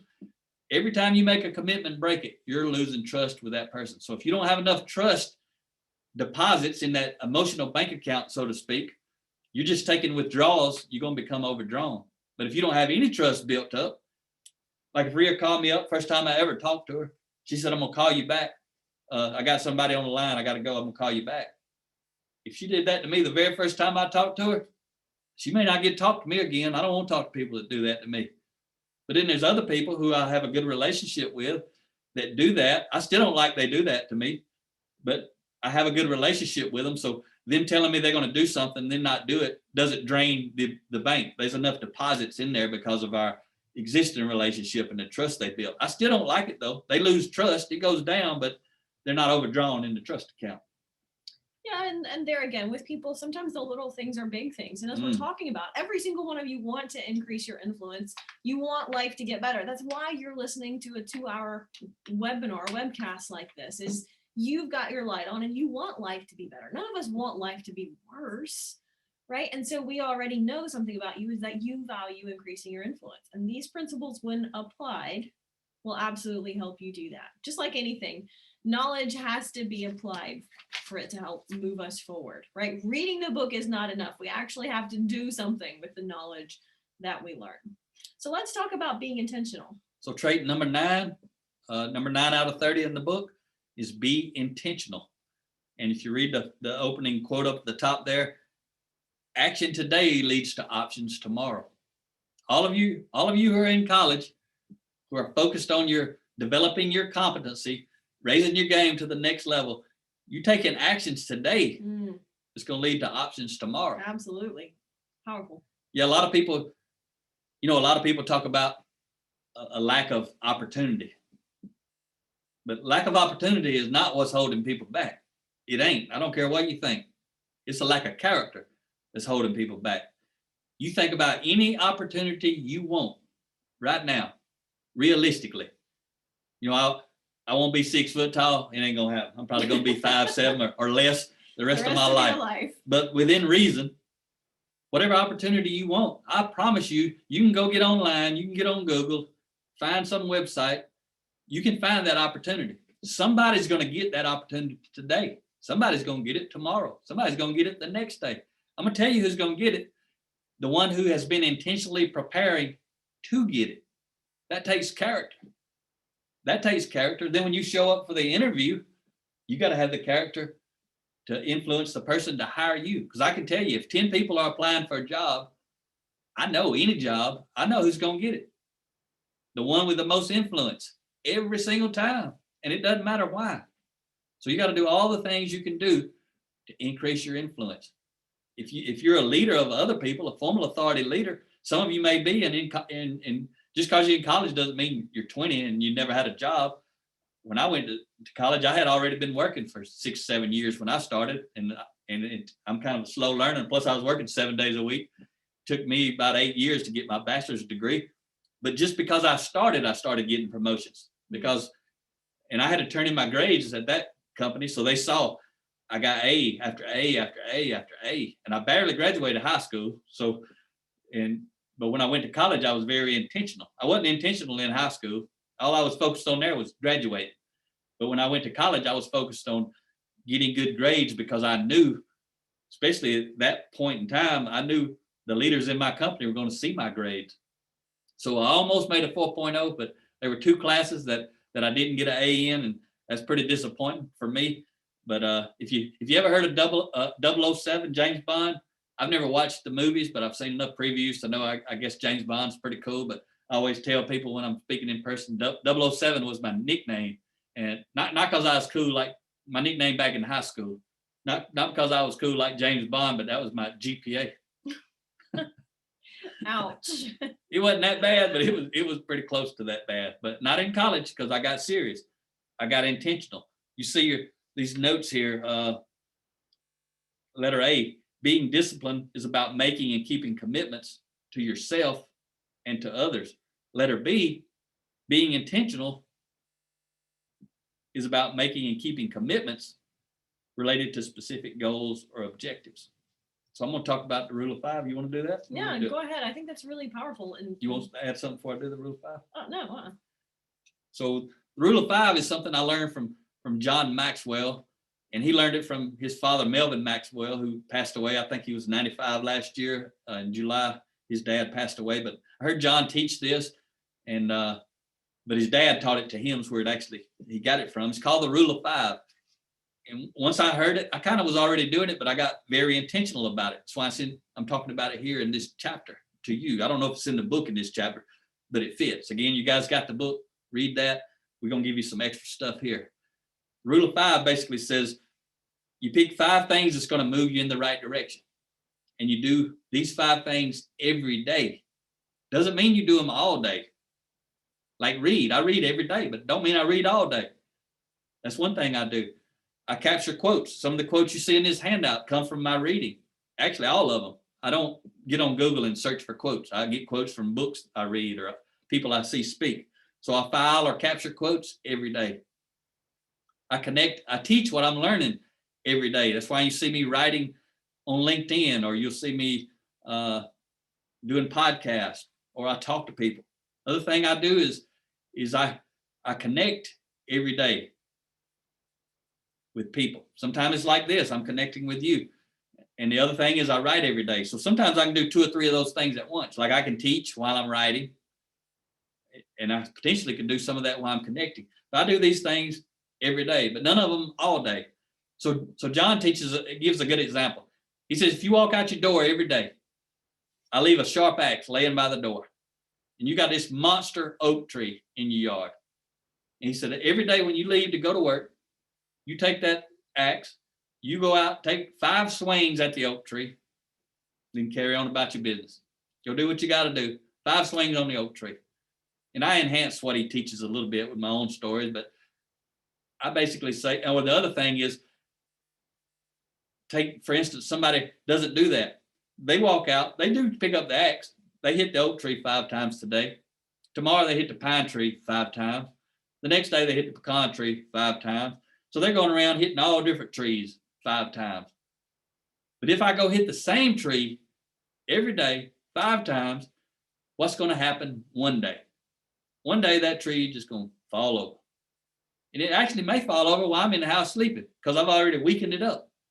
So the point is, figure out where you want to go, what's going to get you there, what are 5 things you need to do every day to move you in the right direction. And as you move, something may fall away and you plug something else in.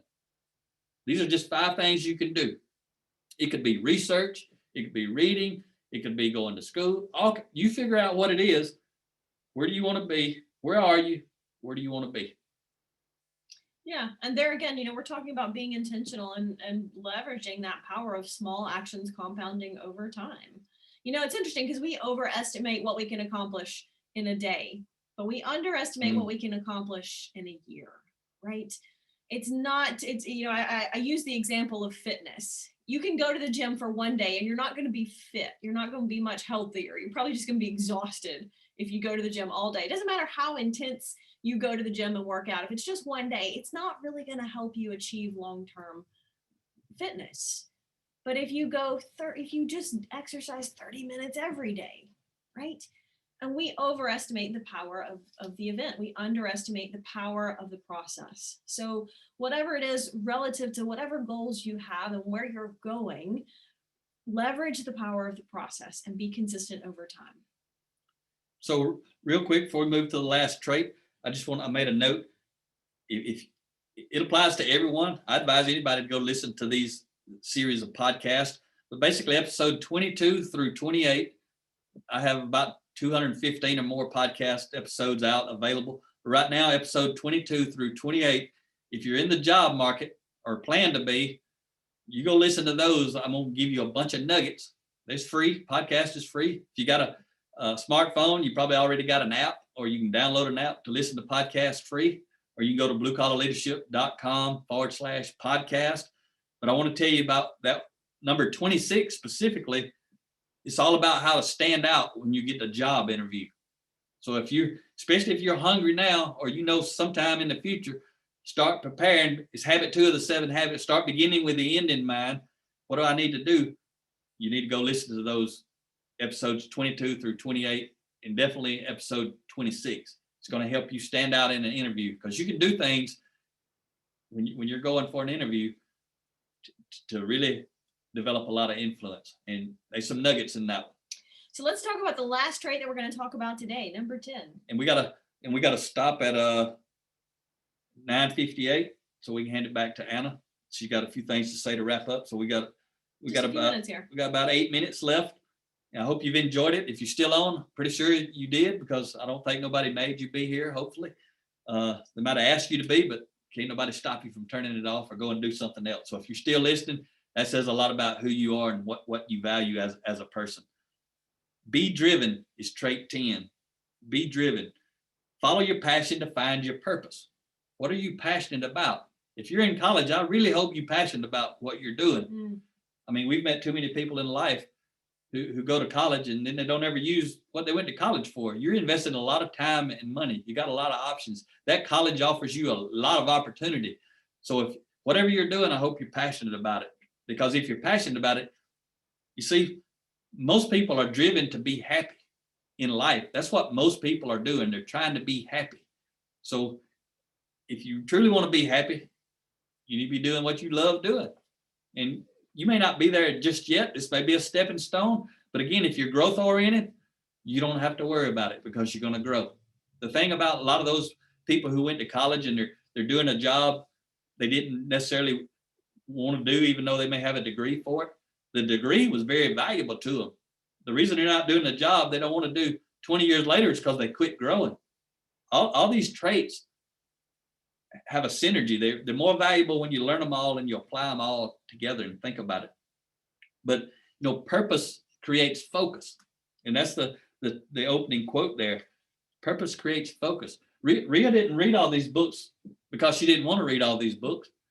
We're standing in front of you today because we were intentional, like we talked about before, because we were driven, we're passionate about doing what we want to do. I almost can't sleep every night before I go speak. Like last night, I woke up at 2:00 and I had to fight all the rest of the night not to go ahead and get up.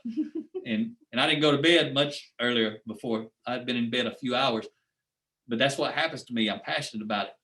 That's, when we come in and we speak to people, especially when we're in companies who are growing and developing their people, we tell them, your leaders invited us to here to help you have a better life. I know that's why we're on this webinar today. I've spoke to Anna. I've heard her heart for the people. The whoever had to approve all this and agree to it, they want you to have a better life. These people care about you more than just that you're in their college. They're glad you're there, but they want to help you have a better life. This is a big deal. I hope you thank those people who made this happen. Don't just enjoy it. Send them a note. If you know how to get in touch with them, an email, or if you're close to them, stop by when you can, or if you can, thank them because they're trying to help you have a better life. And it's a privilege for us to do that. But we're only here because we've been driven. Yeah. So, as we talk about, or as we think about that, a lot of us, all of us want life to be better. We talked about that a little bit earlier, but most of us are waiting for someone else to do something to make our life, our situation better. You see, it's so difficult for us to take ownership of it. And the greatest trap in the world as leaders and as people is that we blame other people for our circumstances or our situations. And that's natural, and it's easy, right? As long as I'm blaming him for what's going wrong in my world, I don't have to do anything to fix it. It's his fault. As long as it's his fault, I don't have to do anything to fix it. It's his fault. I can't. Right. But the minute I say, you know what, regardless of what he's doing, what do I need to do differently? I cannot control most of what happens in life. I cannot change other people, but I can hopefully influence myself to influence other people. Right. That's how we influence others, is by the choices that we make as individuals, as leaders, to either expand and grow and develop our influence, our options, and our opportunities, or to find that we are decreasing our influence and our opportunities by the choices that we make. Eleanor Roosevelt said, "I am who I am today because of choices that I made yesterday." And that means that who we want to be tomorrow is based on the choices that we are making today. Pretty powerful. You know a lot about that. Rhea's got an amazing story. I'm telling you, you can't comprehend it unless you go learn about her story. And provides a lot of hope, a lot of motivation, inspiration, especially. If you got your handout, just want to tell you about the last page. It's got a list of a lot of our books. Most of our books are listed there. There's an asterisk by the ones that are on audio. You can download these books on audio. A lot of companies do that. A lot of companies buy the People of Heart paperback books. A lot of companies, they just get the audio and they'll play the audio and they sit around and they talk about it. Some of them play the audio and everybody has a book. They follow along and underline key points and do book studies and that sort of stuff. We've also got back on the back page our Facebook addresses, LinkedIn, some information about podcast. So what I'm about to say, if you ever hear me speak, pretty much I'm going to always say this. And this is actually something else from John Maxwell's father. He learned from him. Mhm. And I may have mixed that up, but I can't remember now at the moment. Anyway. So share your story. Anyway, the 5 frogs sitting on the log. This is, again, John Maxwell's father used to ask him about it, as a kid, kind of like a riddle. What he says is 5 frogs sitting on a log. 4 of the frogs decide to jump off of the log. How many are left? And whenever we're in a room with people and they can see us and they're sitting out there live in the audience, a lot of people answer. And most often they say 0. 5. They say 1. I'm getting all mixed up, trying to speed up. I'm watching the clock. Let me start over. 5 frogs sitting on the log. 4 decide to jump off. How many are left? A lot of people in the audience, in the live audience, say 1. And I say, it's not a trick question. Maybe you didn't listen to it. Let me say it again. 5 frogs sitting on a log. 4 decide to jump off. How many are left? And I tell them the answer is 5. And some of them are nodding. They get it now. And some of them are looking kind of crazy, like how some of them will say it out loud. They'll say 4 decided to jump off. Yeah, they'll say, but 4 decided to jump off. 4 did decide to jump off, but they didn't jump yet. I decided already to stop this presentation, but I hadn't stopped yet. But I promise you I'm going to do it. So what you have to know is deciding to do something and actually doing is 2 completely different things. You may have heard something on here today that one of us said, or you may have read it on the handout that we didn't say, but you read it and you decided to do something different. I call what I'm about to tell you leadership truth. Leadership truth is kind of like a surgeon's scalpel. It might hurt, but it's meant to help. So what I want to tell you is if you decided to do something different because of your time with us today, you ain't done a single thing different yet. You've actually got to go do it. The law of diminishing intent is the longer we wait to do something that we know we should do, the less likely we are to do it. It sounds really good right now. By Monday, if you don't take action, it'll sound a little less good. And by next Friday, you will have forgotten all about it unless you take action. So jump off the log. So I'm going to do something right here at the end. About to hand it over to Anna.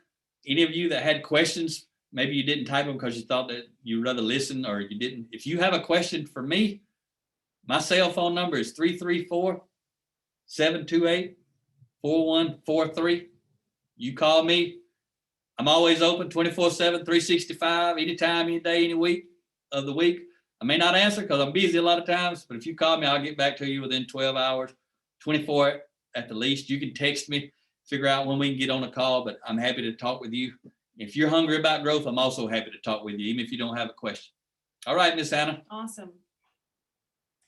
All right. Well, thank you, Mac and Ria, for all of your great insights today about leadership and all your personal stories shared. I just want to echo your comments about your books being short and to the point. I've read a lot of leadership books over the years, including a lot of those that you mentioned today by Maxwell, Covey, and others. I actually started the 7 Habits of Highly Effective People about 10 years ago when I was in college. And it was at the time over my head, and I only made it through the first couple of chapters. I actually just went back to it a couple of weeks ago and finally finished it after 10 years. So to the yes, so the students on the call, if you don't have a lot of experience in the workplace yet, but you want to continue to grow by reading, from my own personal experience, I'd recommend maybe starting with some books like Mac and Ria's that are kind of short to the point. What I like about their books is they really don't have fluff. They get to the point quickly, cover a lot of the core leadership principles that are in some of the other books that are really essential in the workplace. And to anyone that's in the DCTC community, you can get a copy of the Blue Collar Leadership and Teamwork book by emailing me. My email address is posted in the chat. For all of our attendees, please provide your feedback on this event by filling out a survey that is posted in the chat. Let us know what you thought of this webinar and if you would like us to host more activities like this in the future. Those outside the DCTC community also have a chance to receive a free copy of the Leadership and Teamwork book by filling out the survey for this event. There's an option at the end to put in your email address if you'd like to enter in that drawing. To those on the call outside of the DCTC community, follow Dakota County Technical College on Facebook and Twitter to learn about future events like this that are open to the community. Everyone who registered for this webinar will receive an email next week with a link to the recording. Feel free to share that recording with others. Thank you again, Mac and Ria, for all of your insights today. Thanks to Kathy for her assistance behind the scenes and for monitoring the Q&A. And thank you everyone for attending today. Have a great rest of your day. All right, have a great weekend, everyone.